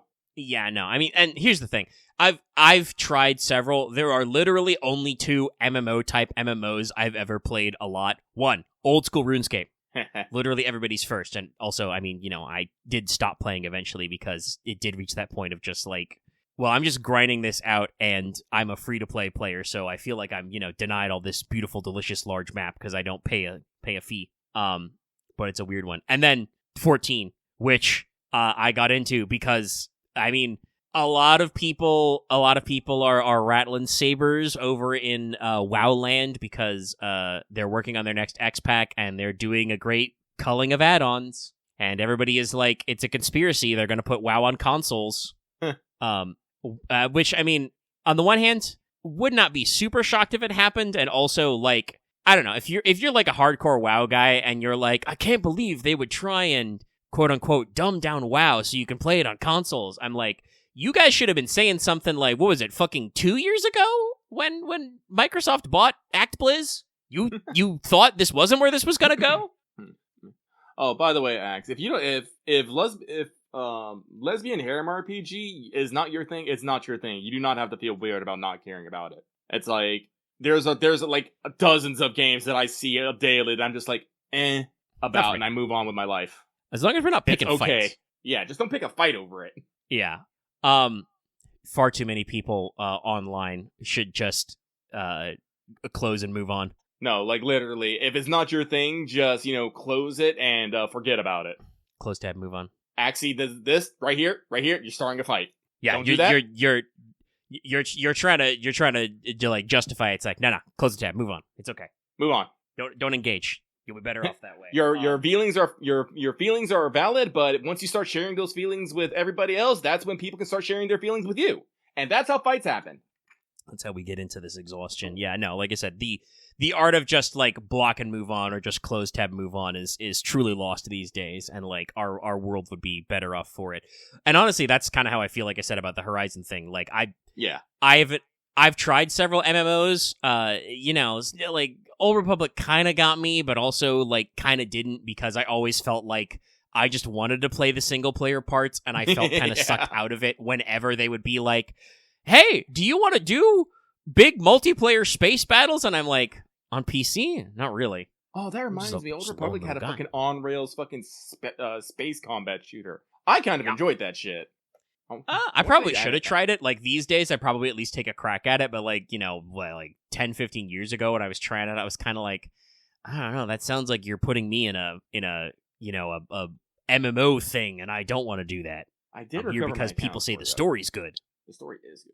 But, like, I am probably not the target audience for this Horizon thing, even though Sony would think that, me having played both Horizon games and played Monster Hunter, which is multiplayer also, but also Monster Hunter Wilds has a really good system with NPCs. I cannot tell you the amount of just grind fights where I just immediately fire the SOS beacon to get some AI support hunters, and like, if human players show up, cool, who cares, they're pulling their weight. Like, otherwise we're just human.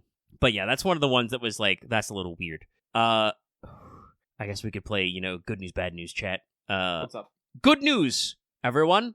GabeCube, Xbox probably actually cooked. My Except joke not is really, this is the actual Microsoft console. Yes. I mean, it runs on Windows by default. Also more powerful than the Series S.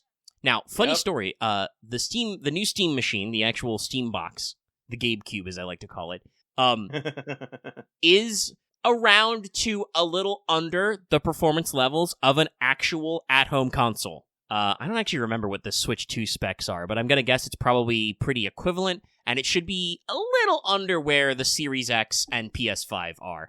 That said, before you complain about that, by the way, I've seen people run the numbers. The specs for the new Steam machine are literally like at or just above where everybody came out on the Steam hardware survey. Like, they literally found a rough equivalent to where most of their users are. So if you've got some kind of like Giga Chad multi-threaded cutting edge, what's the latest GPU series? 50? I don't think they're at 60s yet. Is it 50s? You're in like the top 1% of Steam users. So like, they built a device which is pretty compact, has both Bluetooth for controllers or keyboards, has like a couple of USB ports, you can hook it up to a monitor, etc., and they've got some other hardware coming. Can plug it into a TV. They've said it's going to have both internal storage and also SD card storage, and literally, Gabe is talking about how it's supposed to be pretty easy to put your games onto the SD cards and swap them around. Okay. Move them around and stuff. So, like, it is console gaming, in all but name. It's a streamlined gaming PC. You can still technically do other PC things on it because it's Steam. They're going to let you, install other OSs and do other PC type things with it. Oh, I can't wait. Good. Oh, no, that was just a crack a joke. Never mind on it, though. Yeah, I was just going to say, I'm pretty sure with Steam, like, it's not built in, but you can use, like, Steam overlays and stuff to, like, do media playback and stuff. Yeah. So, like, and there's built-in, like, Steam browsers, so, like, it'll have a few different uses. It's got some LCD stuff, so honestly, pretty cool. Obviously, I think it's, because it is, pretty compact power-wise, like, I won't need it because I bought a, not top-of-the-line, but a newer PC slanted towards gaming already last year. And so, like, probably won't need one, but is cute. I've seen a couple of people looking at it for, like, basically, because it is so small and has those like easy HDMIs, it's pretty good for a streaming machine. Like, that's just what I like. I'm not sure if I want to get one, but I do think that if I was, it'd be that I'd have all my Steam games on that, hook that up to my PC and basically put the brunt of gaming on the Steam Cube. Yeah. So, and it's because of its like relatively compact size, that seems like an easy go for it. So that's pretty cool, pretty neat. So we'll see what the price point is. They haven't announced, but they just randomly on a fucking Thursday are like, hey, we got some new hardware, new headset, new controller, also this thing. And that's pretty cool. Hang on 1 second. Someone's starting a fight in games. I mean, you can go for a Steam Deck. That's okay. I mean, a lot of people have been the free online, etc. Also, we don't actually know what the price is. They have not actually said the price point yet, I'm pretty sure. But the like, a lot of people do seem pretty keen on the whole, no pay, a fee to go online thing. That though is because you're willing to buy the Steam machine and you buy games on Steam. You subsidize the multiplayer stuff somewhere else. Like Xbox has been doing Xbox Live fees for forever.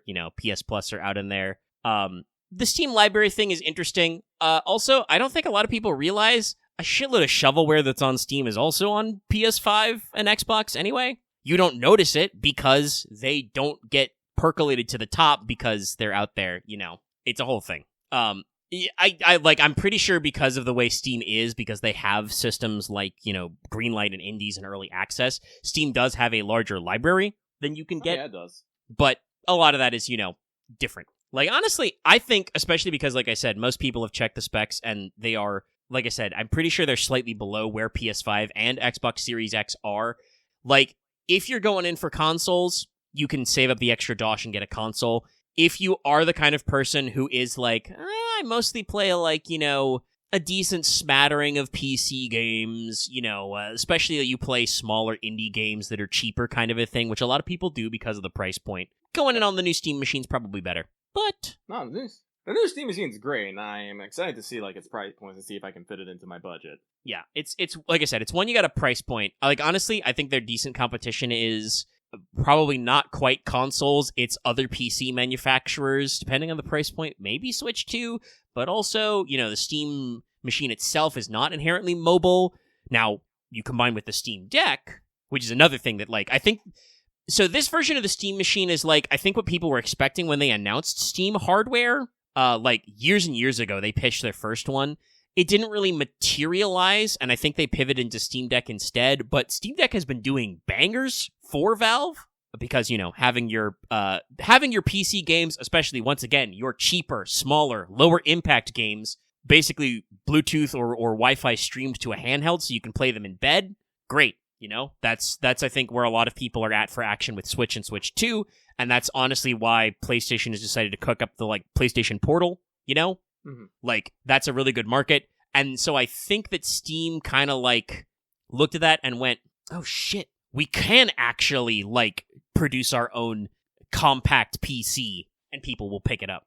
Man, it's all about price point and accessibility. And I do think it's great that listen, I have moved. I have fucking not quite LAN party, but I've schlepped my own PlayStations around a few times over the years. The Steam machine, pretty compact. That is a great selling point to just be like, I could throw that fucker in a hard case. You could ship that in your fucking luggage, you know? Like, that's great.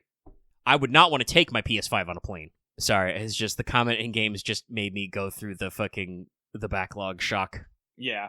I have so many unplayed Steam games that I need to play, but then I have even more Steam games I want to play. Fucking, I saw a stream for Tabletop Game Shop Simulator. What? Which is like TCG Card Shop, but you start off selling minis and board games. Oh, that's great. And to gamify it, the fucking miniatures are like, the sprues are randoms. It's fucking booster packs of minis. Then obviously, if you collect all the pieces, you as the store owner assemble and paint them to sell them for more money. And it's just like, damn, that's pretty funny. I gotta keep an eye out for that one. The whole, X shop simulator is like a whole thing.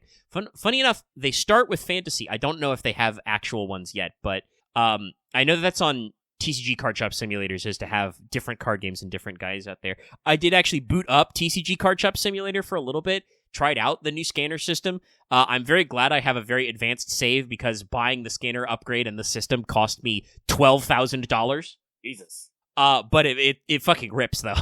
Just pull out my fucking scanner, sync it to my phone, and go, okay, all right. So we've got 4 on the shelf. We've got none in the back, so I need to order.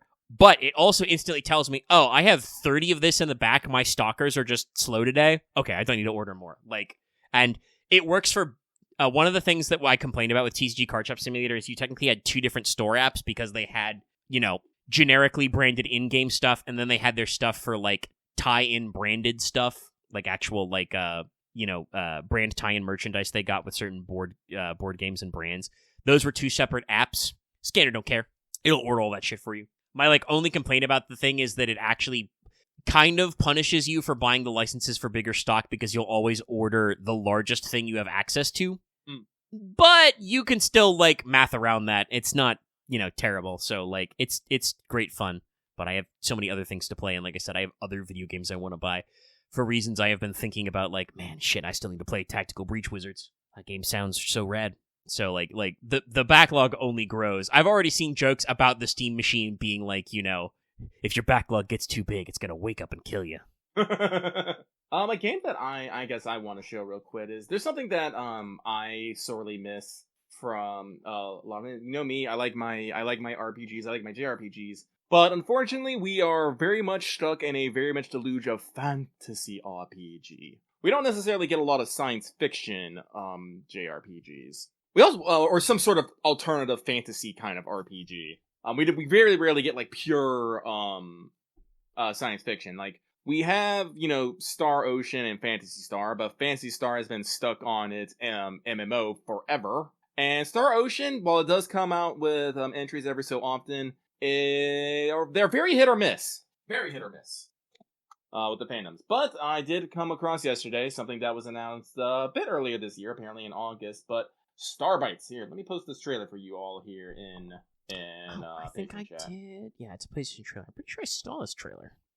But it's basically a turn-based RPG with mechs, and I'm all like, yas, give me that. We always love more mech content. So, just look at that. So good.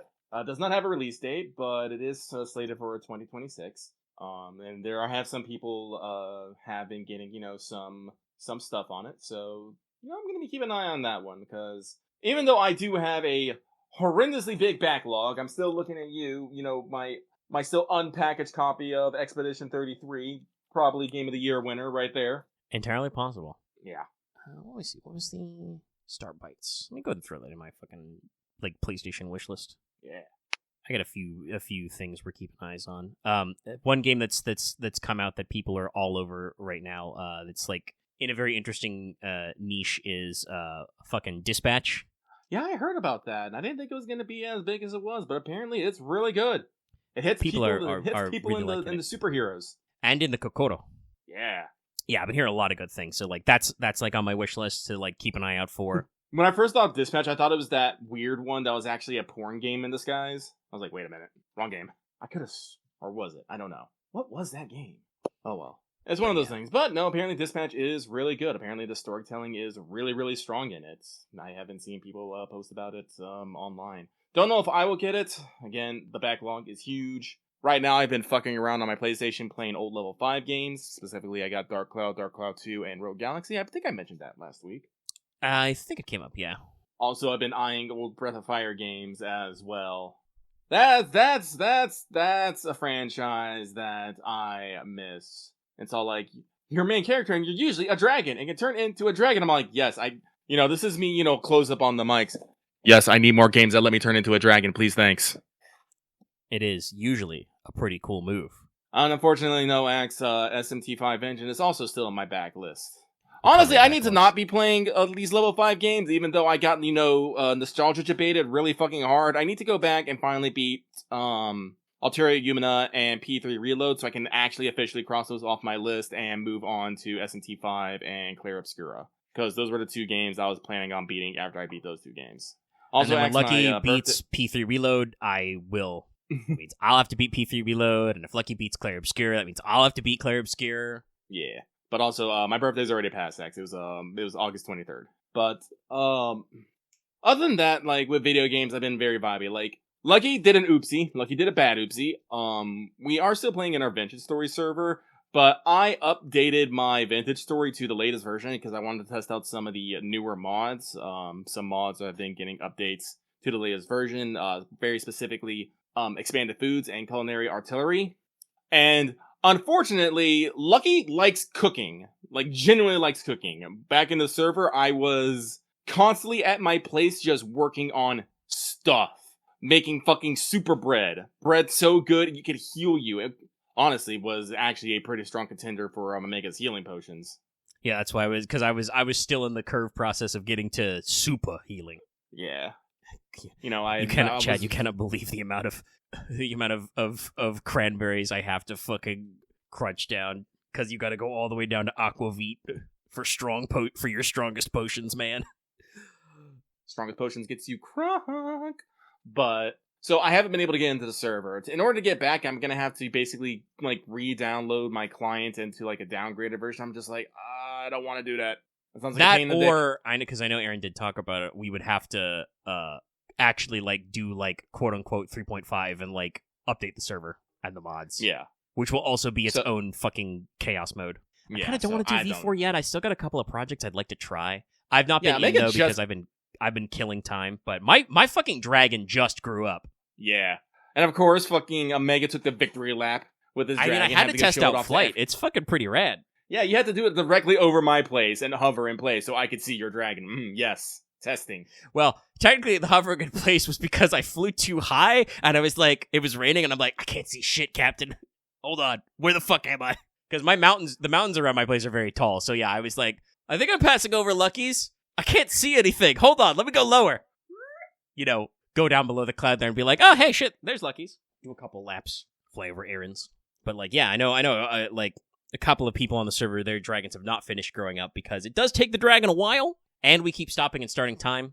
Like, we got to steel production. I did think some of us may have wanted to do the story dungeon, but if we're not feeling that as much, that's okay. But like I said, I'm still trying to, like, use my ability to explore and hunt down some things. I actually took my dragon out, I think that was this week. Yeah, I think it was Monday. Took my dragon out and, went down to one place where I knew where there was lots of, like, sand. Like, kind of a desert bowl and, like, dug around. Found a lot of borax, no alum, Still have other weird shit we haven't found. No, so in the meantime, I've just been playing on single player and fucking around with, my mods and stuff, because the mods that I want and the mods that are on the server are not necessarily a one-to-one. Like, for instance, I have a different rivers mod that generally makes wider rivers that actually have motion. But I know that would drive someone insane when they put their boat into the water and they just see it slowly drift away. Yeah, I don't know if I would... Long term, I don't know how much I trust Vintage Story because the currents can be very goofy. No, but I do want to say Vintage Story is continuing to work with their development process. They did actually showcase some things that they are working on. For one, we might be actually getting actual fishing with like a fishing rod. They showed a little bobble thing. Also, might be doing something interesting with the forge. They looked like they had some sort of attachable bellows to it. So you might, be able to pump the bellows to keep the heat up on such thing. Or pump the heat higher. I don't know. Yeah, they showed some video footage I remember seeing on social media of like probably not quite to like the X skills integration, but like listing like working and heating temperatures and like ratios of tempering. Yeah. So you might be able to like use your bellows to like temper your materials to make them maybe last longer in vanilla, which is really neat. Mm-hmm. And also just pumping the bellows is really cool and flavorful. Yeah. Like I said, the more things they add to vanilla, the less mods we have to have, which is important for me because that reduces the load. Yes, and makes it less likely we will fucking explode.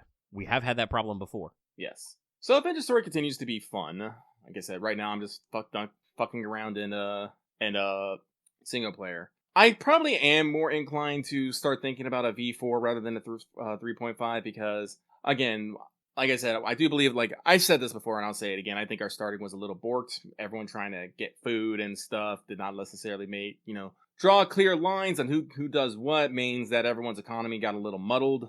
We mostly ironed that out, but at the same time, it's one of those things of all, like, I can produce a lot of fucking food and I really don't have anything to do with it. Yeah, it's that thing of, like, I mean, knock on wood, I guess, but, Jay and his crew did finish their server run, and like he brought up that still, like, because he did a little server tour at the end of the final like video, he brought up that like Bean's farm, the Elven farm, like fed the entire server through like multiple winters with just the labor of one guy. Literally, there were no other farmers, just because like once you get mods and perks and you get enough land involved, like your output is so crazy. Yeah.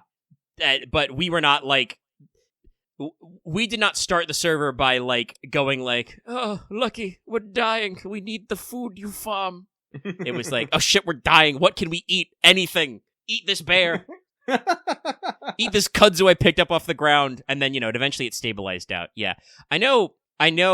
Yeah, actually, cook the meat faster. Yes, there was a time where it was me, Axe, and Sakar in our little fucking hut, all of us dying of starvation, waiting for that fucking cook pot to fill. It was bad. No, I think we could line it up a little, and running all that. I don't know. Aaron's like talked about the idea of like getting us a little cart to like load up. Well, I think what Aaron wants to do is for us to go like find like one of the pre-built ruins and us move into there and maybe fix it up or some of those ruins are very pretty. Yeah. Which could be fun, but also I don't want to spend, days running around looking for a fucking ruin. No, we'll think about it. Like I said, we'd have to go into the plotting tank again. But like having a little bit of starting materials packaged up in kind of like a cart or a chest or something could be interesting. We can roll with that. We still need to figure out kind of our place. Mm.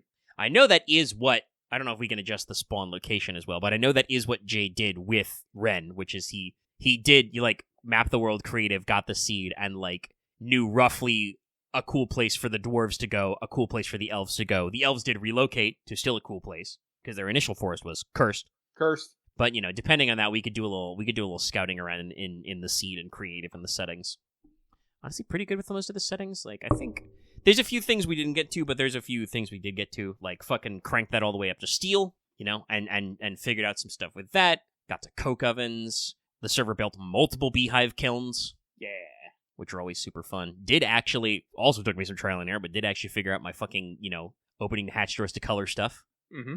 More open hatches equals darker, chat, by the way, as I accidentally made a shitload of batch of cream shingles. It worked out because it's kind of like a light and dark interplay. But yeah, Vintage Story is cool. I want to log some more server time, but also knowing that you're kind of like, I almost said KAA, not the right word, MIA. It's like, when we figure that out, whether we figure out a server update or we go back to it, I'll wait for then. Because I've already joked before about just like, I need to like fucking, God, the cheese. It takes so long to get to cheese, chat, but it's so delicious. Well, honestly, I think it's one of those things again, like, if we do actually do a V4, I was like, guys, I'm not leaving the base. I'm going to tell you to bring me seeds and animals, and I'm going to take care of that. That is all I am going to do. I will cook for you and feed you. Because I think I talked about this. I think, like, besides Axe, I think most other people are like, hey, I want to go out and go places and do stuff. I guess I've kind of split the difference, but I do like to look at cool ruins, so yeah. We could do that out. And it's the thing of like we'd want a decent clearing of land and we want some space because I think most of us have a bug to like try a little creative. I don't think X Skills actually does that much for smithing. It makes it a bit easier, but yeah. I honestly, with the way our like spawn rates are, if we had one centralized source, I think we could handle destructible bloomeries. Like, it would be annoying, but I think we could get around it. But also, No, I probably... definitely like. Well, that's the thing I also think about. It's like I think having the reusable bloomeries is actually bad for game balance. No, I think it's very much not intended. Like, I get what they're going for, but fire clay is technically like reusable. But I'm also, there's a variety of ways to work it out, and that's also just to get the blooms. Like, there's a few different tricks. I mean, and that's like our fucking cementation furnace also like breaks a brick every time, even at tier 2. But it's not like the worst thing in the world. I think it's just one of those things that's just like, if you scale your logistics up, you're concerned. But if you find a fire clay deposit in the wild, or again, it could just be if you've got one guy at home who his only job is to fucking, shovel flint into the millstone, remove flint from millstone, shove it in a cook fire, Yeah.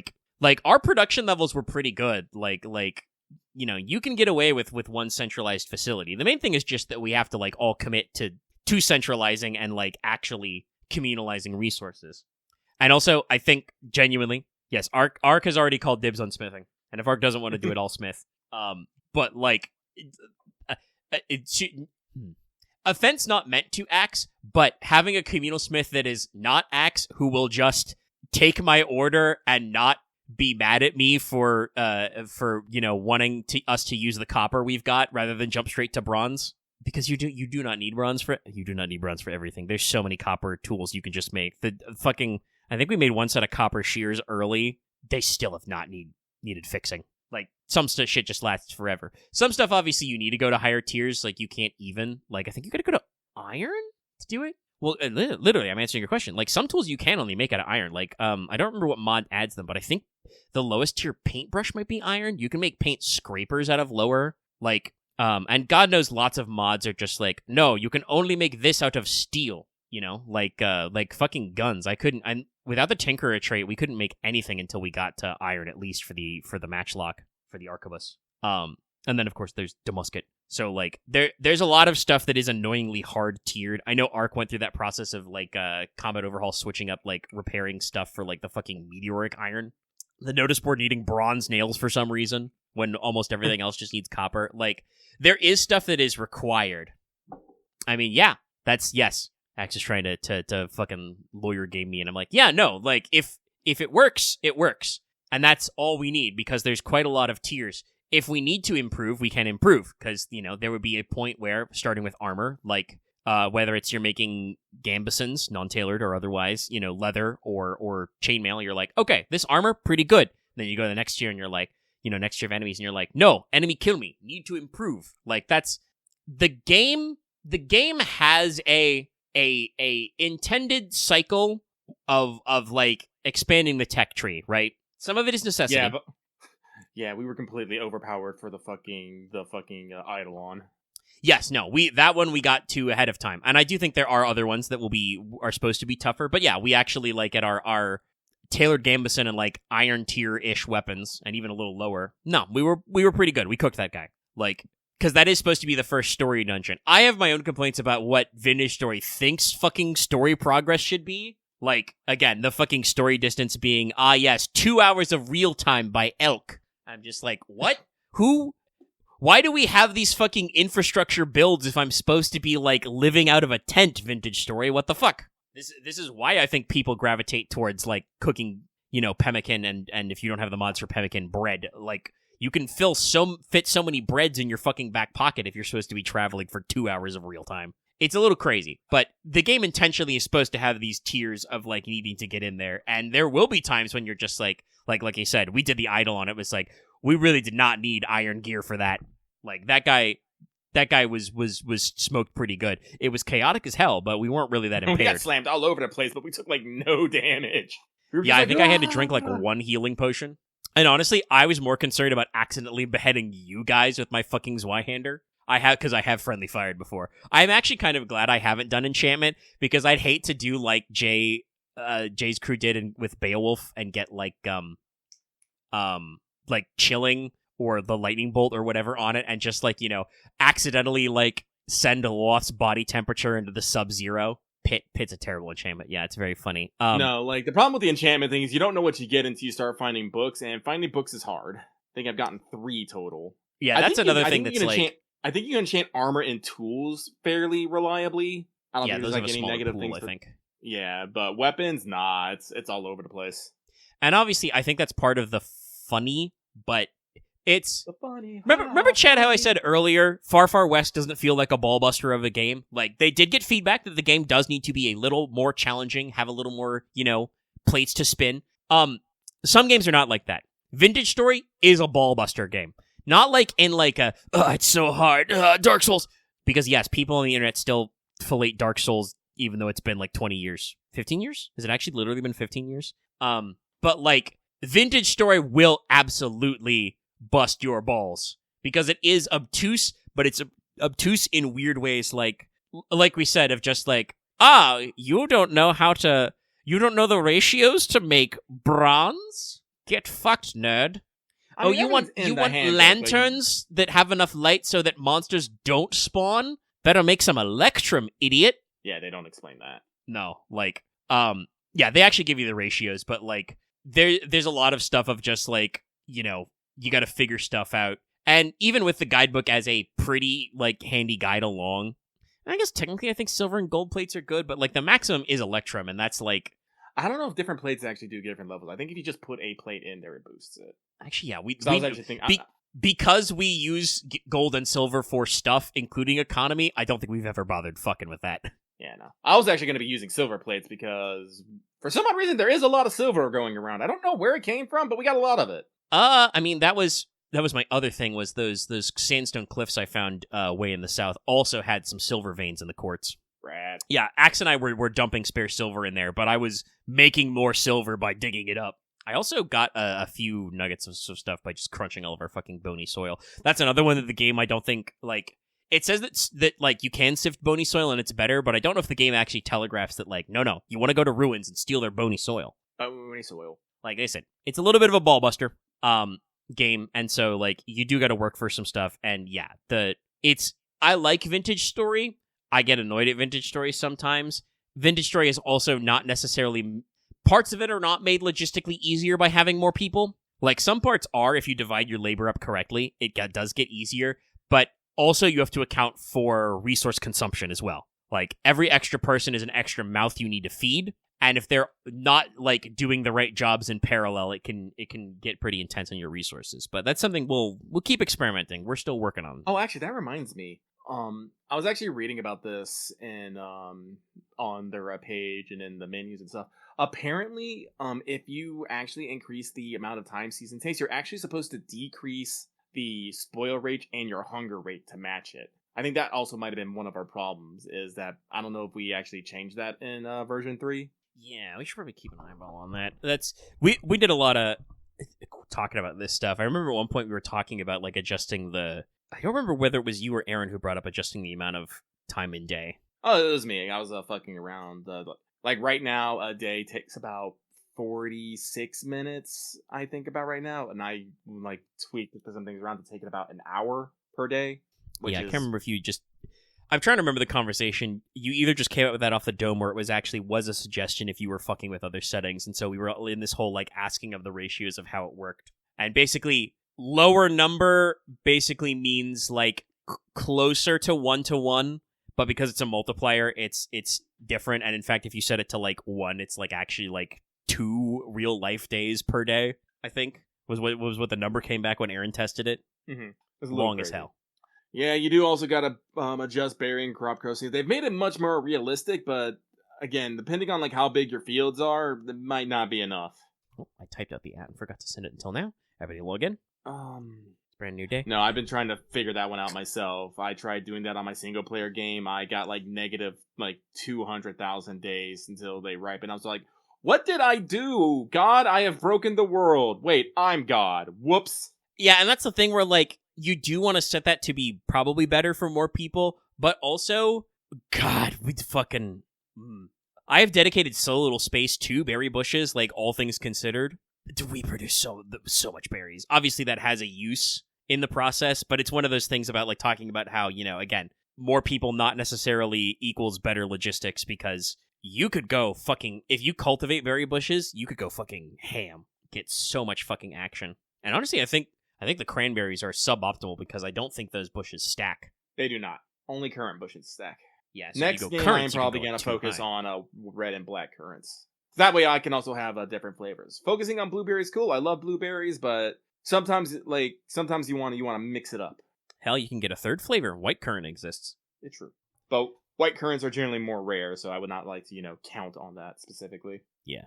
No, I think they've got room for between 1 and 20 people. It's just it's like we said, we gotta plan it out a little better. And I think that if we were just bumming around more spread out, it would be more interesting if we had to gear up and offer each other hospitality. But we were close enough to actually come hang out, but we're not close enough to actually be literally working together. I think we did get the economy plugged, but it was definitely a thing for a while. And it was also mostly between the two multi-member teams. Mostly the economy woes were going back and forth with me.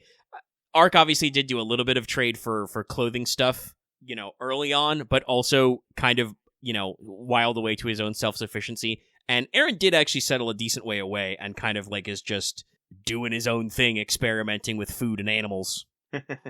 Having a blast. Taming horses.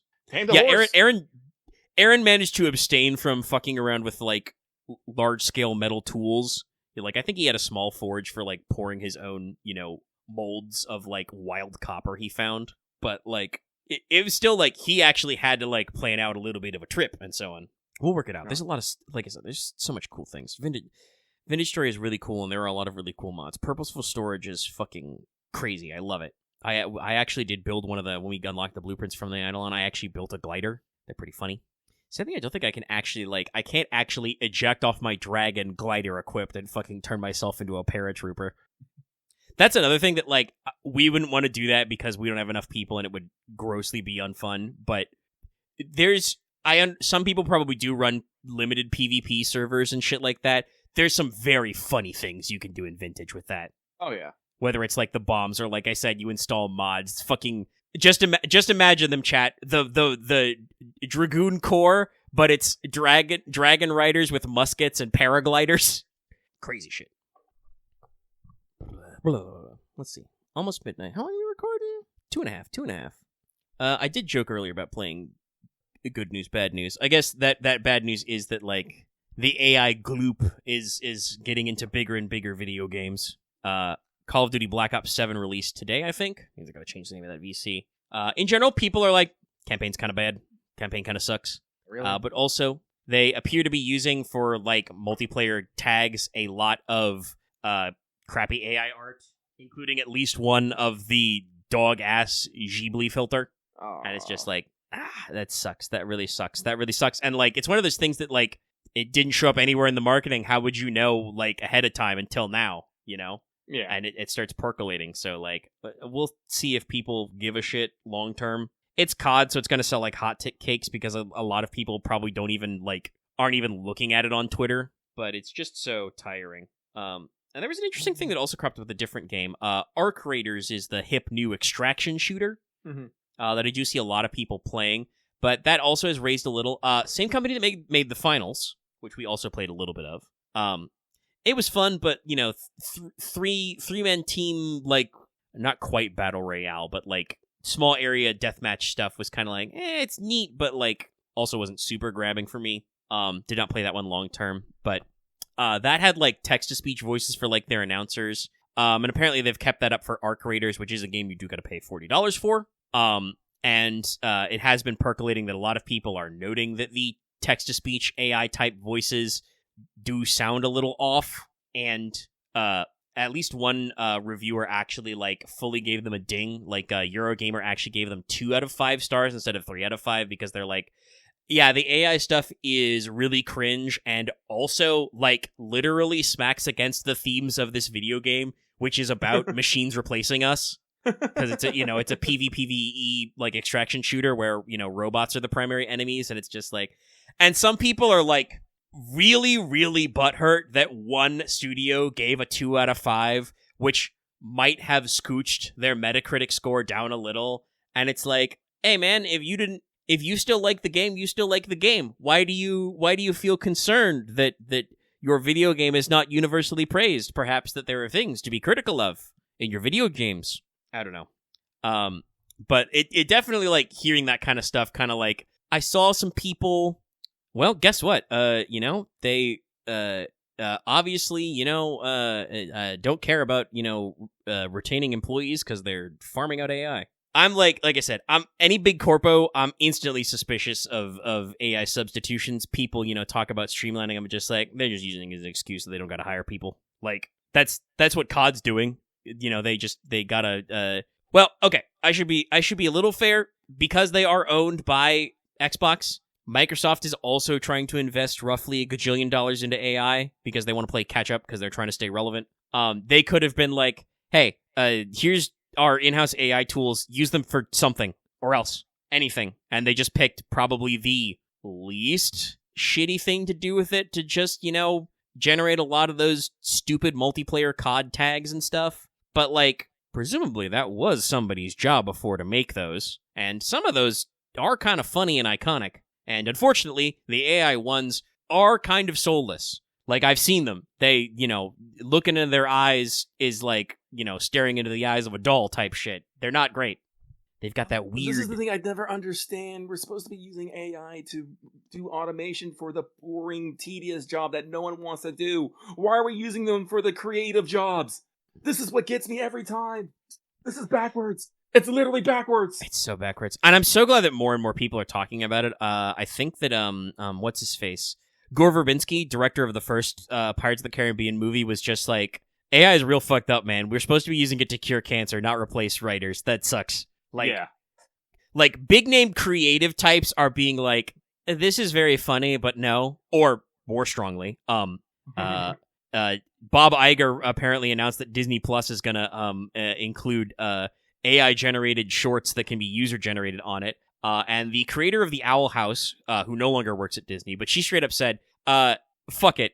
Unsub from Disney Plus, pirate The Owl House, generative AI sucks. End tweet. And it's just like, yep, that's usually how showrunners and creatives feel. And I don't know, I guess it's always been the way corporate, I feel like mindset is, but it's so funny to see in this case where, like, I feel like a decent number of consumers and like a decent number of creatives just look at this and just go like, like, again, at their most generous, they're like, it's cute.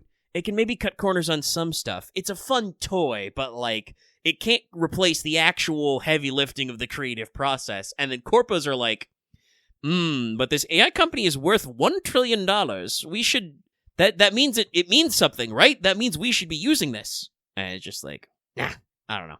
But yeah, it's like, it's just so goofy. And like, I don't know. I kind of think I see, like, cause like the company that behind Arc Raiders does, like, they create their AI TTS by contracting voice actors to farm their data, which is more ethical than just voice cloning them. I know that, like, Morgan Freeman, for instance, recently came out of like, hey, stop doing voice clones. If technically, if you're like using my voice to do stuff, that means you're like, normally I get paid for that, so you are technically costing me money. Cut that shit out. But like, just because it's more ethical, does that mean it's perfectly ethical? Especially, like, I don't know, if your game Giga blows up, this Arc Raider shit seems very positive. Are the actors you contract for the training data, like, getting the kickbacks from that? Oh, this is that. That goes back into a fucking whole story about, voice actors getting paid for their work in general. Yeah, I mean, that was the whole, like, residuals was a big deal for actors in video games. And I think I've said my own thoughts on that before. I personally think that going so hard on the residuals from the actors makes sense because they normally get those for, like, movies and TV, but also is a little scuffed when the guys who are getting, like, crunch timed in the cube farms also don't get residuals. A rising tide does not lift all boats type shit. Though I do think that, like, as a result of some of that conversation, some studios have, like, altered their processes a little. You make like the Metacritic score bonuses and stuff like that a little more relevant, like trying to apply it. But the traditional movie and TV residuals still don't like apply to like programmers and artists, concept artists and shit. But yeah, it's just one of those things that like, yeah, sucks. I mean, I probably wasn't going to buy Black Ops 7 anyway because I'm pretty sure exactly 6 Black Ops is too many. They had one good Black Ops and they've literally never been able to do it again. I think Black Ops 2 was pretty good.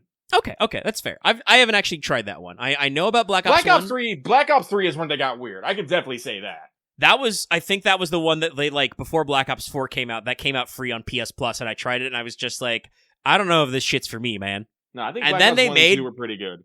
4 more after that? No, 3 more. No, 4, because it would be numbered 4 through 7. So, like, it's a lot of Black Opses, and people, like I said, even if there wasn't this, like, AI card thing, it's like, hey, guess what? You weren't saving money and like, creative brainpower to make a better product because people are playing it and being like, nah, man, this campaign's ass. Like, it's not hitting on all cylinders. It's just, like, it seems like big corporate game studios are just using Gen AI as another way to be lazy and cut corners. They are not perfectly crafting all parts of the experience. And obviously, I think we've talked about this. I do think that video game budgets are, like, overinflated. Like, I think that we've been chasing the dragon of, like, visual spectacle a little too hard. And, like, if game budgets and teams shrunk a little to focus on tighter core experiences, that would not be bad. It would not be bad, but the problem is, on the other hand, is the consumers are still going to want well, let me rephrase that. The loud consumers are still going to want the super high def things. If we want to actually have, like, smaller game budgets and smaller games and smaller game teams, we have to accept, smaller games, which I don't think people are going to want. This ain't a matter of, like, playtime. People will get upset if they cannot use their fucking machines to its fullest fucking specs. Because, and whatnot. Guess what? Guess what, fuckers? You've been sunk cost fallacied. Well, they have, but they're still going to be loud about it. Like, this is one of those things I've tried talking about. People who are generally like things and are okay with things generally do not go above and beyond to actually say such things. They're just like, no, this is okay. I don't need to go yell about this to the rooftop. People who are not okay with things will usually are usually the ones that do that. And generally, a lot of these companies have internal data to support things and understand things. But just because one has internal data does not mean that you can just ignore the voice of consumers, especially if you get on, like, some weird steamroll. This is, like, only slightly related, but it's, like, one of the biggest examples of just misplaced fandom outrage. When the issue on Bayonetta's voice actor came out, like, those couple years ago, and how she was talking about how Platinum and Kamiya was completely fucking stiffing her. And then it comes out, a week later that, she was asking for literally way too much, and Hideki Kamiya actually, bumped up her fucking wages several times to try and compensate for that. I mean, yeah. The internet really jumped to bite that one too hard. The pump was primed. Like, that was peak, like, oh, hey, voice actors are talking about how they're being fucked over. I think there were also several stories about some of the like, anime dub actors at Crunchyroll who were like, yeah, we do not get paid. Not even do we not necessarily get paid enough, but Crunchyroll does not always pay us on time, and also are, like, losing our fucking mail and shit. And so people were, like, ready to be angry about, oh, big corporate. And of course, Kamiya's response is not the most diplomatic to a broader audience, but I think also perfectly valid, of just, like, if you come at him, he'll fucking block you. Yeah. Fair and valid, King. But also, like, it only got cleared up when they did the thing that corporate doesn't normally, and they let the numbers loose, and they brought this up, and it's like, yeah, no. It turns out that Bayonetta's original voice actress was probably misled by somebody into thinking that the whole, like, the value of the franchise was bigger than it was. Not that, like, Platinum didn't have to, go sell out to Nintendo to get Bayonetta 2 made type numbers, and, like, had an incorrect investment in, like, what, she thought her position in this would be worth and like how much money they had to spend, and they had to be like, no, we don't got that money. No, it's just one of those things of the internet, will instantly jump on things and be very loud about things, whether they are, right or wrong about them. So companies, even if they, know they're in the right, still have to, what's the word I want to use here? Pay attention to, just can't, sweep it under the rug, because guess what? Then they get accused of, sweeping it under the rug, and it becomes an even bigger mess. Yeah, you do got to keep on the ball of PR. There is a critical mass that is lethal. No, because unfortunately, we live in a day and age where people's minds and opinion are easily swayed by the unfortunate power of majority rule. Like just because a lot of people are saying it's right doesn't mean it's right. God, fuck. It's shocking that it was so many years ago, but fucking Stephen Colbert like invented the word truthiness to talk about in his parody of conservative pundits. It's not true, but it feels like it is. And it's just like, we just fucking live in that universe. We really do. Everybody is just like, I don't care about, your facts. We're here out feelings. I feel this to be true. And it's just like, hey, guess what? Feelings are super fucking fragile, frangible, often ethereal, and can be wrong. And that's the thing we have to be worried about game development, because as much as people will, say it's like, oh yes, we need smaller budget and smaller teams, people want smaller budgets and smaller teams, but bigger games.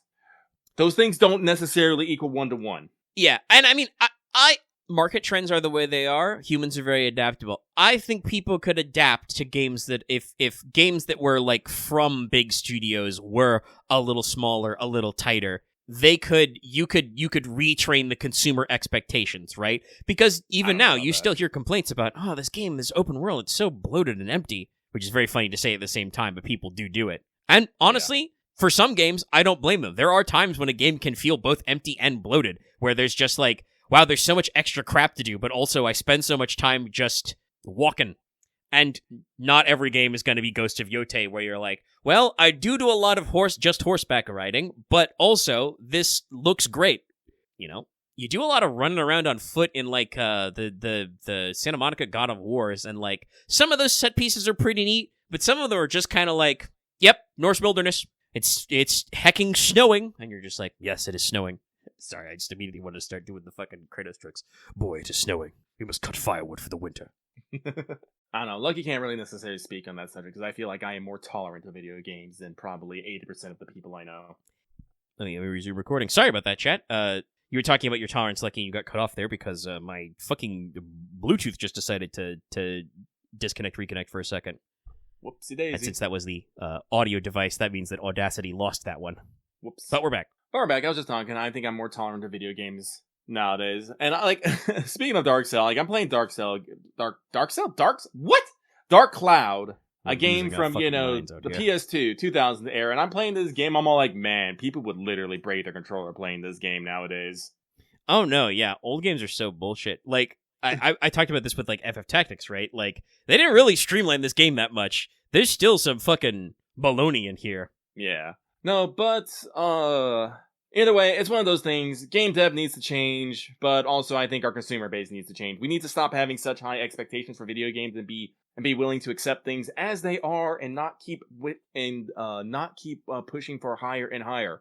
At some point, we are not going to reach any higher to go. Also, I think you what you said this. You talked about this, right? Of like, usually normal people, kind of in the happy medium, right, aren't very outspoken. Vocal. No.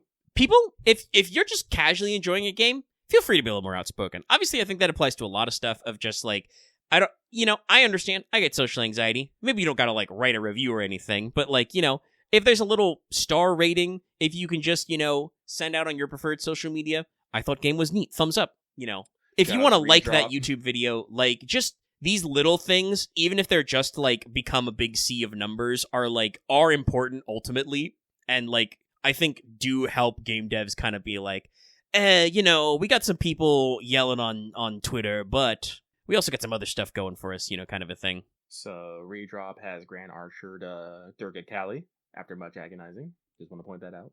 Yep. Makes sense. But Sorry, just with poured my that, steam anything else about video games we want to talk about? I think the only thing is that we forgot to mention it yet, but we have been not quite agonizing, but we've been like, Jeff, where are those noms? Oh, that is true. Yes. And the noms are got to be streamed. I can't believe I didn't see it coming. But I believe that'll be Monday. Monday he's going to announce those. Yeah, so just a few more days. That'll be exciting.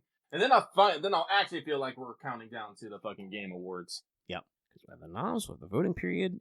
People will get to be upset. People are going to say someone was stiff. They're going to have a problem with one of the categories. They're going to look at the sponsors. And they're going to say Jeff is going to be paid off. He's a shill. I mean, he is a shill. He is the Dorito Pope. But that's been known for, like, years. Like, fucking, you know, you got to make money. You got to make bread. The Hollywood Bowl's not fucking cheap. LA Studio's not cheap. You need to, like, you need a little cash to get going. I don't know. I'm not going to say, but people are going to, you know, act like it's some big new thing, as always. And just be like, bruh, he needs to... Hey, guess what? He gets fucking, like, record numbers every year. I think only the time it may have dipped was the dip was last year, after, like, 2 years ago, I think, was the please wrap it up, and people were kind of just like, not good vibes. But, like, usually, the viewership numbers are big. So, guess what? Stop hate watching it. If you are genuinely, like, you're still not over Jeff Keighley needs sponsor money, stop fucking watching him and complaining. You can watch the trailers later. But you won't, because you're a fucking rubbernecker, aren't you? You're just a little rubbernecking bitch, aren't you, out there, person who can't stop watching the Game Awards. You're gonna be mad at the Muppets, even though the Muppets are a national treasure. I love the Muppets. How dare people. The time they got actual animal on there, I was like, yeah! Let's fucking go! I mean, I think usually it's stuff like, though admittedly I can't be like, I don't know, man, you gotta get some fucking culture. If you see Kermit the Frog, man, you gotta stand and clap. Like I said, that boy's a national hero. Gotta understand your culture, man. Those little felt guys are icons of America, of the world, even. Honestly, you can't really say that they're American icons, couldn't you? Huh? Yeah, Jim Henson, homegrown, started doing puppeteering for local TV. I mean, like the Muppets in fucking Sesame Street are very U.S. coded. They have movies about that. Reminds that. me, I need to see the latest Muppet movies. I don't know if they're actually said to be any good, but I think also that's something we need to fucking we need to put the fucking Muppet movies in there. We got to put the Great Muppet Escape, A Muppet Christmas Carol. Those are going on the list. Muppet Treasure Island. Mm-hmm. Shit. Fuck. Oh god. Sorry, that's just me thinking that, like, wait, there were some movies that I thought about adding to the list, but I did it at like 3 a.m. laying in bed. Oh, that's always the worst. If it's truly important, I'll remember later. Let's see here. But yeah, so Jeff's going to announce the announcements. Some people are already upset. I don't know who Shroud is other than a big-ass streamer, but a lot of people are clowning on him because he's like, I can't believe, Arc Raiders, best game ever, but fucking Claire Obscure is going to get Game of the Year. There should be a separate Game Awards for multiplayer game. And then everybody was like, hey, Shroud, there's a multiplayer Game of the Year award, dumbass. He's like, yeah, but it's not Game of the Year award. It's like, yeah, because guess what? It wasn't Game of the Year. Also, I'm going to be real. I understand, like I said before, Sony is chasing the multiplayer dragon. I fucking love lots of multiplayer games. I've literally been talking about how I'm just like, if I ever get some super free time in the middle of the night or an afternoon, I'm just like, I just need to like sneak into Dark Tide and see if the squad shows up kind of thing. Or fucking run with randos. It's not that bad. It's fucking Dark Tide. Like, I like multiplayer games. It's debatable whether or not I enjoy my time in Yu-Gi-Oh! But, there is an event on and I'm farming gems. I get to play Dragon Maid. Full power Dragon Maid. It's pretty fun, but some of the games are a fucking slog because some people are animals. Ran into a guy playing. Lucky won't understand this at all, but Yu-Gi-Oh players don't understand. Ran into a guy playing Morganite Time Lords, just quadratic stun 5 type shit, and it's just like, ugh. It took forever, and I'm just like, go home, bro. Get a real deck. Don't be playing this stun shit at me. I know you want your free gems, but like, just live a little, bro. I'm out here playing Dragon Maids. I'm going to play Mimighoul for the Xyz half or third. Like, have fun. I did get my 1 copy of the Alt Art House Dragon Maid in-game, so we're fucking schmoovin'. Like, but yeah, I like multiplayer games. Multiplayer games are very fun. They don't hit like single-player games. Let's look at what I just posted in Patreon chat of what Monster Hunter Wilds is collabing with in JP. That's a brand I would normally say is all-American, but the Japanese people also love the Colonel, because Kentucky Fried Chicken. They genuinely do. God. I mean, listen, the Colonel may have a little bit of stolen valor, He was just a donkey tender, but he is also an American icon. I think somebody gave him an honorary colonelship at least. But like he is, man, he's fucking out there making chicken, and it's fast food fried chicken. What do you fucking want from me? It's edible. At least I'm pretty sure I've never gotten sick eating KFC. Huh? But yeah, that was our last video James moment. I think was Game Awards are actually coming. Mm-hmm. Yeah, we're almost at 3 hours. Yeah, I think we talked a little bit about Rogue Trader. Is there anything else you want to? Oh, we can talk a little bit more about it. Like I said, we did have a fairly smooth experience, I want to say. Like I said, I think maybe there was a little bit of bumpiness when we got to the Manufactorium. Just I do feel like some people were not sure of questions or topics to bring up, I want to say. Like... Yeah, there were a couple points, I think, where it felt like we collectively weren't sure. Is it like, is this the event, or is the next thing the event?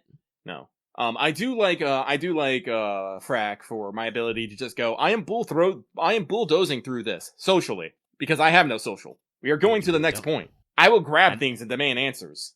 Hey, this is why it's I've got charm and commerce and all that other shit. I upped my fellowship already. That's my cleanup. Though Arthur also gets to be a whatchamacallit, a bit of a pretentious little shit sometimes of just like, yes, there's no one to greet me. Oh, they're asking for my papers? Oh, no, this is simply not how this works. But we did get into the Manufactorium. We found out some stuff. Like I said, I do think like people had questions in their head, but no one was sure how to ask it. So, Frack just, literally grabs a servo skull and be like, give me answers. Which I personally enjoy. The skull tried to be like, Xenos detected. I was like, he's supposed to be here. Do I need to get my giant piece of paper? And also using the Manufactorium to, get some goods. Which is also we got very nice. not full acquisition time, but we got a little bit of acquisition time, which was good. Got some stuff, got a few things. I am slightly annoyed at myself for all my bitching about the gear list. When I actually had a chance to get gear, I had no idea what I wanted to get. Oh, actually, it's funny you say that, Axe. My friend, he came over on the weekend. He's actually listening to the Rogue Trader AP because he's a big Warhammer fan. And says he's like, if you want to actually surprise someone as it work, you need to learn High Gothic. And I'm all like, I don't think I can do that naturally, but it might be funny. Very surprising. I mean, you've got people who speak it. I got high and low for free, basically. It's part of my package. No, but unfortunately, it does not actually make a lot of sense for Frack to learn High Gothic. He is... I think just Frack's fucking, like, what are you, like, 40? An intelligence? Yeah, 40, 45 in int? He's 45 right now. I just bought an advance. Yeah, okay, that makes sense. Yeah, you bought the advance, too, so yeah, you're 45. You're probably 45. No, funnily enough, the person pissing him off most is Dallas. Does he have specific criticism for Dallas? Yes, that Dallas gets way too distracted and doesn't actually ever get to the point. Correct. And also will just do stuff. Correct opinion. Yes, Dallas is our famous waffler of like, I have an idea. No, like he was actually talking about how Dallas was introducing his character and like spoke about his backstory for like 2 to 3 minutes and never gave his character's name. That's just one thing of like I know Aaron like caught himself especially in session 3. No, he goes out of his way to give you shit because you're combative with him. Dallas is a real push and pull type guy, but also like I said, Aaron tried to work on this in session 3, but there definitely is always an issue with a new tabletop setting of like remembering everybody's names and like getting in there, and like Aaron went out of his way to try and be more like addressing to the characters and stuff like this. I know for a fact that I didn't want to make everybody type out their names so that I could have them for the video description, but also so I could commit them to memory. I have a fucking tab in my character sheet for what Arthur thinks of the other characters. Yes, you're Astalar. And your house name is it pronounced Vischer? There's a V in it for sure, and I think there's an SCH. It's Astalar. Mutt's pretty easy. Vischer? I'm quite posh, so I can figure it out. Obviously, Frack's pretty easy, but I had to commit to my bit and remember to say Mr. Gerbacker. Dallas was a little hard, but it's funnier because I think I joked about this in the second session, but he's technically named after fucking allergy medicine. It's just spelled with a K, I think, instead of a C. But yeah, like that's always a thing of like trying to remember everybody's new character names and get the vibes. But yeah, like some people just don't think about that. So yeah. But no, the new session is up. We should probably mention the main podcast if you're still listening to this part that yes, OBS no work as correctly, no work Nintendo. The recording did not go all the way through, so I just made a usual video edit. Yeah, I apologize for that. I do not know exactly what happened, but I was only able to catch the first 44 seconds of the recording. Yeah, and it just didn't stay. We'll keep an eye on it and see. Yes. but you can check it out. Yeah. We'll be back for at least one more week. At least one more week. Like I said, I am a bit excited. I want to get more combat in there. Like I said, I want more experience. There's so much I want to do, but we can only do so much. Yeah, I mean, there's a lot of different things we like playing around with. I It's definitely true. do XP because I'm in the phase of, I think I brought this up at the end of last session. I'm in the phase where I basically can only buy characteristic advances now, and they're all the 250 a pop ones because I bought all my cheap ones. Mm-hmm. So it's like, yeah, we just need to grind that EXP, baby. Turn that mindset into a grind set. Mindset into a grind set, Like I said, Jimbo. And I do want to try more combat. Like I said, we did have I don't want to say it was simple, but it was straightforward combat last session. Like I said, we got to fight some mechy skellies, as I am calling them. And I do think, like, this is Lucky tooting his own horn. Doot, doot. But I do think that Frack locking the mechy skeleton in the shuttle and melee did a lot to make that a lot less scary. Especially when those beetles did get a blast off and you're just like, oh, those are very scary. Yeah, the damage potential was pretty high now. That was good to lock down a single enemy. Tarp hitting's very important. Tarp hitting? Yeah. Is that might be from, like, RTSs, but that's usually what I think of in tabletops. If, like, you get a guy and you hold them down in one location, that's tarp hitting. Oh, I've never heard of that term before. Okay. I'll add it to the list. But, so combat was pretty good. We did have a little bit of waffling there as Dallas was a little weird. Dallas did, I think, a smart move. Well, also, we were not 100% sure. You might be able to crit fumble into shooting your own friends, but I do actually think the system by default does not have you hit your allies in melee. No, I do think you should be like, I just do think we should take away the -20. If you take away the -20, if you miss, you hit your friend. Done and done. Like I said, I'm pretty sure there are rule. versions of the FFG rules where you can hit your own buddies. That obviously comes back in Star Wars and in the CRPG, which is where a lot of people, like, I know you and Axe for sure are more familiar with that gameplay at the start.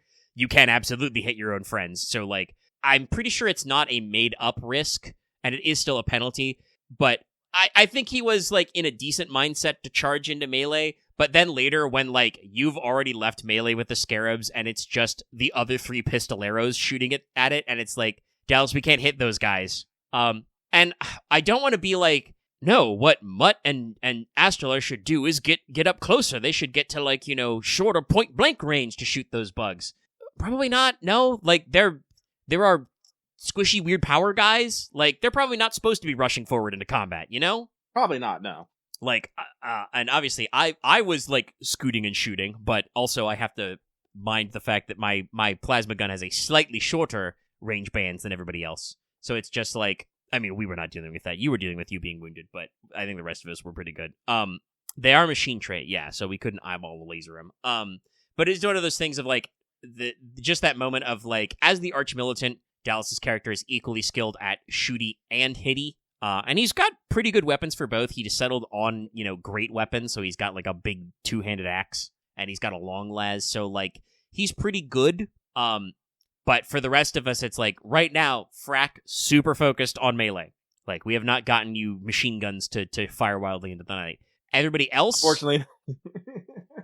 Everybody else? That is the unfortunate thing. The only time I'm going to be good at range combat is when I can shoot an ungodly amount of bullets down range. Now, technically, I did take ambidextrous, so, like, if I have my sword and pistol drawn, I can use equally well now. Problem is, I still don't have quick draw. I gotta go to another rank before I can get quick draw. So, like, that's like, requires me turns of setup to be able to do either or. I think we've absolutely made jokes about sound in space, but yeah, it's, like I said, I don't mind also running into combat and smoothing over. I also wouldn't mind a more generalized run of acquisitions, especially after the scarabs. It's like, we need some grenades. We need some grenades in our pockets. Get me a burner. Flame weapons would have been great right there. Yeah, I know. Like I said, I'm like, can I get a hand flamer? Just in case. But we got to meet some fun new NPCs. We got to sort out some stuff. Hopefully the ship will be less fussy. Yeah, I'm excited to talk to Doc Nurse. That's what Frack is going to call her. Doc Nurse Doc. Commence a doctor mission. Well, I'm hoping she wants to do weird things to Xeno, so maybe I can get some fucking implants put in. Good excuse as any. Mm-hmm. Also, she's probably taken over whatever. Like I said, it's been 3 sessions. Still haven't looked at those guys frozen in the hold. Our last Medicaid had some orcs on ice. That'll be a good time to look at them. Frack can go look at them too and be all like, I don't know these boys. Don't know him. So I'm just imagining Frack going, don't know him. but I feel like I want to fight him. Fracky's frozen. Okay, freeze me too. Then we'll be equal. Wait, Frack, that's not how this works. Yeah. What we might have had was our last session of Rogue Trader, the CRPG. Yeah. I said last episode did not get the views back down to a much more normal numbers. I guess the fad has passed. Yeah, the juice is no longer loose. I'm looking at the overall views, and yeah, it's a high average. We're sitting at, according to YouTube anyway, 61 total views. Mm-hmm. But nothing explosive anymore, so it may be time to pack it in. In that case, not sure exactly what we'll do next. Could very easily pull off Sly 3. The branding. Sly's Giving eventually becomes Slimus. Or would that be Thiefmas? I'm looking at this fucking Hildebrand quest line going on here, and I'm pretty sure that fucking train is from the fucking Hildebrand quest line. I feel it in my bones. I am hoping. I'm hoping the train trial is that. But that'd be really fucking funny. It would be. Yeah, so I'm not entirely sure. Maybe like I said, we'll just go into Sly. Take me out of the seat for a while. I'll be okay with that. You've been in a hot seat for a while. Then I can do other things while fucking Omega is playing. Haha. But other than that, like I said, we're talking a little bit here and there about Rain still. Like I said, we are getting things set up. Maybe still have some questions we need to make. We have questions we need to solve. Maybe get some pre-scenes out of the way. Omega did ask the other day about, letters or things we may want to do before Summer Court. I had a few. I think others were thinking on them as well. So that'll be good. Like I said, we still got to go talk to, Auntie Tree and figure out what we're going to do to make her happy. So she, gives us all the fucking aether she's been hoarding. You didn't mention an order of mistakes. I'm just like, that could be cool, but also, where are we going to get those bodies? I don't actually know. Hell, we may have some stuff to throw at you later. We'll see. We do a little right crafting here. We do a little writing, but yeah, we're working on some stuff.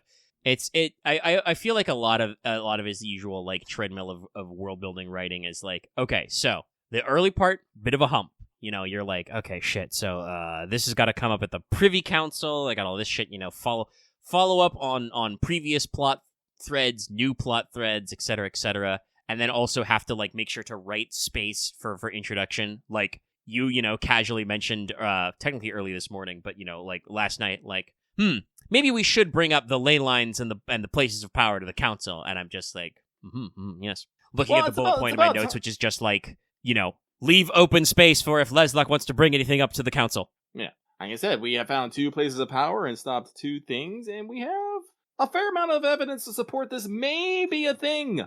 You definitely, with the Aether Lab, like, have, like, well... There's something scientifically measurable here. Yeah. And who else would be better to investigate such a thing than, the freewheeling agent of the crown who has no, actual standing duties?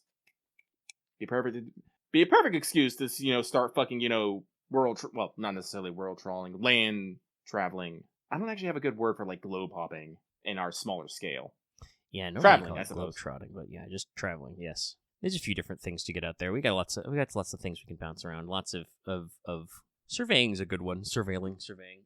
But yeah, we got stuff to get out there. Once we rock through, like, I have a section to kind of like, I'm calling the fog veil of it all, which is meant to be about that part of the meeting to just be like, okay, how are the other houses gonna feel about this? What's this gonna go on? And like, obviously you've invited young Neil to speak. And I gotta be like, okay, Neil, what's in your pocket? What's in your wallet? And kind of like shape there, and then shake that out, and obviously, probably pre-write a little bit of backsplash for like, and these guys are going to do some legal research, possibly even some fucking legal writing, like theory craft some shit. That is something I am trying to connect with Loth characters on, so we can actually write the proposal for a royal protectorate, as this is not actually something that has happened before. No, not in that normal sense. Like I said, there may be. I'll probably, like I said, once I get to writing that part, that's literally the next step of my notes. That'll probably be tomorrow afternoon. We'll be, crunching the numbers on that and actually like thinking about, would there be anything to talk about? There'll probably be like some vagaries, some slantings, some hypothetical ratings. Mm-hmm. Maybe there was something that existed in the past, but then was made redundant by blah blah blah, and then you're like, but now it can come back, kind of a thing. Mm-hmm. Basically. Give some things for the players to sink their teeth into to actually like make some rolls on, but also give some guidance, because I have realized, I think, with the Rain crew that like I like the open world parts. Sometimes we're a little too open. I need to give you guys preferably a handful of things to pick from and debate, and then work on from there. And there are still going to be times, I think, where I'm just going to be like, yeah, this is truly open-ended. But, you know, giving you guys some, like, reason to chew on things and some things to think about. Or even if just, like, well, you know, here's a bunch of different opinions on this thing. Which do you align with more? Mm-hmm. And we've been playing for over 60 sessions. I am reasonably certain, not as certain as I was after the great incident of the Fogvale questioning. Once again, refer to the AP where, like, Lucky's, like, mad. I'm just, like, flummoxed in the background. But, like, maybe a little less sure after that. But generally, I feel pretty sure what kinds of opinions you're going to line on, and it's just going to go further and further into, I think, which is drawing the lines in the sand, basically. Like, crystallizing who you guys are pro, who you are against, who you are more, like, grudgingly against. Mm-hmm. Spoilers, it's Espada. Espada is, like, that guy's probably not your enemy, but also, absolutely, that guy is gonna fucking, like, question your fucking motives at every turn, because that's just how that guy's wired. He's the Lord Chancellor, and he's from the Sword Place. He's just gonna always be like, interesting argument. Are there perhaps military implications? I don't know, Marcus, maybe. Mustache vibrates. Frankly, Enos would be like, yes, there are military implications because the Fogvale is fucking terrifying! Yeah, there's that one for sure, but, like, definitely, like, you know, there's a lot of questions out there. It'll be interesting, I think, a little. I don't mind spoiling this a little, you know, talking about some of the world building I'm doing. I think I'm building a thread with Duchess Cheval about, and like, the Grassy about, like, some of the concerns the other players brought up about, like, stretching yourselves a little too thin. Like, Cheval took on a lot of extra land because they got, like, 50-ish% of 2 other houses. Yeah. So, like, that is actually, like, a recurring plot thread I've brought up before and we'll bring up again at this summer court that, like, hey, the Grassy is now very fucking large, and Duchess Cheval has a hard time running all of it and also, you know, doing her other shit, being involved with this stuff. So, like, you know, definitely you want to be careful about that. The Fogvale's not quite the same, but it is, you know, it is a cautionary tale kind of a thing. Food for thought. I think Enos could probably address that, the situation, especially what the Royal Protectorate plan is. Well, yeah, but also it's definitely kind of the thing of just, like, you know, I like to give you guys things to think about both out of character and in character and be like, Obviously, I think some of the concerns she has are not going to be quite the same because the Fogvale's not depopulated, but also, and this is literally something that was brought up in spring, so I will be reminding everybody of it, but it's not like a secret, but also, like, you're pretty sure they're not growing opium up there. Pretty sure the Fogvale's not in the triangle of the opium trade.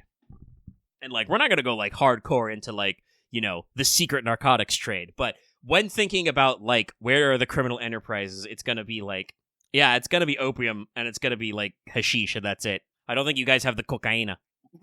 And I mean, we could explode into the tobacco zone, but for now, that's a relatively niche import-export out of the cauldron.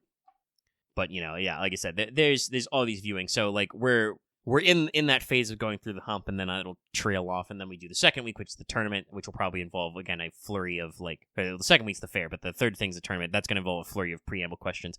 With the fair, actually, I'm not sure if I have any more preamble questions after we, like, kind of, like, debated, like, food, drink, and then also I use that as a springboard for, like, vibes. I might come up with, like, some ideas for, like, booths of displays of, like, technology or artistic techniques or something and be like, hey, would you allow this? But also, remember I said we'd be playing this for a while? I'm pretty sure that unless there's, like, a risk of, like, accidentally, like, poisoning the fair goers, you guys are probably gonna, like, you know, approval stamp most things. And that's how we're gonna get the chicken cannon set up somewhere. I think as a gag, I have to write in that there's gonna be somebody with a chicken catapult, yes. Final Fantasy Tactics is a very serious game about very serious themes. The team still managed to have some fun. Fucking doing a dispatch mission and find the chocobo cannon. It fires fat chocobos that are fed on gunpowder. What? Huh? It's never gotten past the prototyping phase. Well, thank God for that. Also, not quite chocobos, but maybe more towards the sacred, but they have terror birds in Lagartia. That's one of those animals that is like, people can't decide if these are fucking monstrum or just really ornery. We're not sure. Are they existentially evil, or are they just really fucking ornery birds? I don't know if you guys are going to go for Terror Bird Cavalry, but it's a funny thing to think about. We're going for fantastical. I don't know if we need to go that fantastical. Sounds like a different unit's problems. Yeah. I don't know if does everybody in the crew have ride? A little bit ride? I have ride 1. Yeah, I know you debated going up and down, but I know you at least own a horse. Yes. I don't know if Conrad rides. I think Les has at least a couple of points on a lot of normal skills, which is fair. He's the Marquess. I think him knowing like a 2, yeah. Knowing how not to get thrown off your horse is probably important. God, I want to bet Nikola doesn't have any ride, because he's probably like, why would I have ride? I go on boats. That's my pastime. I want to make a joke about Loth, but I do think Logesh might have some ride. And if not, he probably has a couple of spare points of EXP to get like a 2 in it. Loth the kind of guy to be like, it's never come up, so no, I didn't get it. But also be like, I don't know, I thought riding horses seemed like pretty important. Mm-hmm. I've bought 3 points in it while you weren't looking. We'll see if it comes up. You guys have a hunt plan for the end of the week. I don't know if you guys will want to do like horseback hunting or anything. I'll probably come up with that. We're still hammering that one out. Yeah, I'll probably come up with at least a couple of different proposals, if not straight up like multiple events during the day that you guys can pick from. We'll see, because there are a handful of funny different hunts to go on. I really like that one image I posted probably like a month or 2 ago about medieval European bear hunting, which those guys are doing in full plate. We're not gonna put the king in fucking full plate to go hunt a bear. No, that might be amusing, but I think that's for your own time. No, we'll probably get like some fucking foxes and maybe some, some quail, maybe a deer or 2, capture them, and then, release them into the area where the king may shoot them at his leisure, maybe with, a pack of hounds. I have to double check what the High King's got. I think he's got bow, not firearm. We can give him a bow. Or hey, we can let him try out the arbalist. You probably find that rad. True, that'll be a demonstration. Actually, that should probably be something. I know for a fact I'm going to have a day, especially because you funded it, but she was going to do it anytime. But I need to pick which day specifically Aramita's going to do her hot air balloon demonstration. But then also we'll see if she has any other shit she wants to show off. Yeah. Because you guys have funded a few things, and we'll technically have an opportunity to fund some more. But anyway, like I said, that's me. I got to go in the tank and pick a bunch of booths. That'll probably be like not like one session where you visit every booth, but definitely like a just kind of like, all right, you guys are going in and out of the fair. You can look at some stuff. Maybe I even make some random charts to be like, hey, you find this different thing this day. Some cute random encounter pocket lint. I will definitely have a couple of like actual like cutting edge ideas for you guys to possibly invest in too, but we'll see. All right, we're over 3 hours. Lucky, anything about anime you want to talk about? No, we're hitting 3 hours, and I think it'd probably be good to get on before we get on too long. So no, I will continue to hold off thoughts. Unfortunately, I will say there's not a lot of anime that has necessarily caught my eye. There are a couple, but I can save that for when we do not accidentally talk, an hour about video games and stuff. It was very rambly, but we made our 3-ish hours. We'll see what the final edit is. Okay, all right, we'll wind her in, and we'll head on home, which is probably good because it's almost 1 a.m. I do have to get the edit out. Okay, all right. Anyway, not sure exactly what we're doing Monday. It'll probably be Sly 3. I sense it. I sense this. Sly's giving. Thiefmas. Not sure exactly how long it'll take us to do Sly 3, because that's got slightly bigger, longer worlds, but does also not do as much of the thing that Sly 2 did, where it's like, all right, you beat that member of the Clawback gang. Now do it again. But yeah, we'll check it out and we'll field it out. Stay tuned for more Rogue Trader. We should be recording that on Sunday. Loth said that he may be a little late because he's picking up, I think, his new PC. Yeah. Which is like, that's a net positive, so we'll shake that one out. We're still got our plans. Worst comes to worst, we can probably get started without him because we got to go on a warp journey, and I'm gonna be honest, if warp shit gets freaky, the psyker is usually the guy who has to go like sit in a corner and puke in a bucket. Usually. But yeah, we're planning on running more Rogue Trader tabletop. You can catch both those and the streams. All those are all caught up now. And as usual, after Monday, we've still got plans for Fail Portrayed and the Final Fantasies. This week we should probably do some Moogle grinding. Some weird Moogle shit's coming up. We're pretty good at hitting those Ultimogs. I don't know if we've whiffed one yet. Not an Ultimog, no. So we'll keep our eyes peeled for that. And like I said, the servers do seem a little more stable, so if we can, we'll get back to more deep donjon. Actually, that would be a funny... Sorry, I'm just thinking to myself, that'd be a funny experiment, Mr. Yoshi P. 8-man deep dungeon. Don't know what you'd have to do to make that work out, like, for the level of chaos that could get to, but That could be funny as well. Oh, yeah. But that'll be our usual streaming schedule. And like I said, keep your eyes peeled for Wanted's coming up. Takara Shingun will be first. And we'll be back with Let's Talk FGO next week. First impressions, probably so you didn't get that 5-star on Shinpachi. Maybe not do a welfare corner yet. And also keep your eye peeled for whatever JP's doing. And if that doesn't fill a lot of time and there's not a lot of crazy stuff, I mean, obviously we'll be talking about the Game Awards nominees because they'll actually be out. And people will complain. And I'm sure we'll find something to just, cross our arms and look disapprovingly at Jeff about. It's gonna be the mobile factor is gonna be 4 MiHoYo games somehow. They're gonna invent a 4th game to put in the mobile games chapter. That's why we say you gotta be careful not to save your fate points. But anyway, all that and more coming up. Stay tuned. Which is honestly, I didn't plan that to be a really good segue, but that is a good segue. To say, hey, if you want to keep getting more of this, like this video, leave your comments down below. I think I had a couple of calls to actions to what kind of comments to leave, but it's 1 a.m. and it's been 3 hours. I can't remember them. Anyway, leave some comments. Join our Discord. Our Discord's cool. We got a cool Discord. It is pretty cool. Pretty neat. If you want more of this, like you want to catch those streams and that episode of 1 and you want to keep catching the podcast, make sure you're subbing. Make sure you're subscribing. Consider ringing the bell for notifications. Consider joining our channel memberships. Get badges and emotes. And, of course, consider supporting us on Patreon. Patrons get access to the audio versions of the podcast and all of our other audio-related uploads, like our actual plays, for as little as $1 a month, or approximately $10 a year. Getting towards the end of the year, could be a good time to lock in a yearly membership. At higher levels, you can get access to videos like Wanted Early. You can get access to polls for stuff like FP and Fanservant Friday.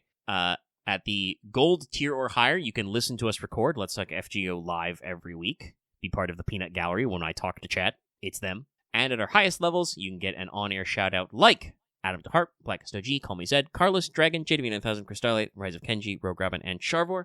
Thank you very much for your support, all of our patrons at all levels. And thanks for listening to Let's Talk FGO. Bye-bye. Good night, everybody.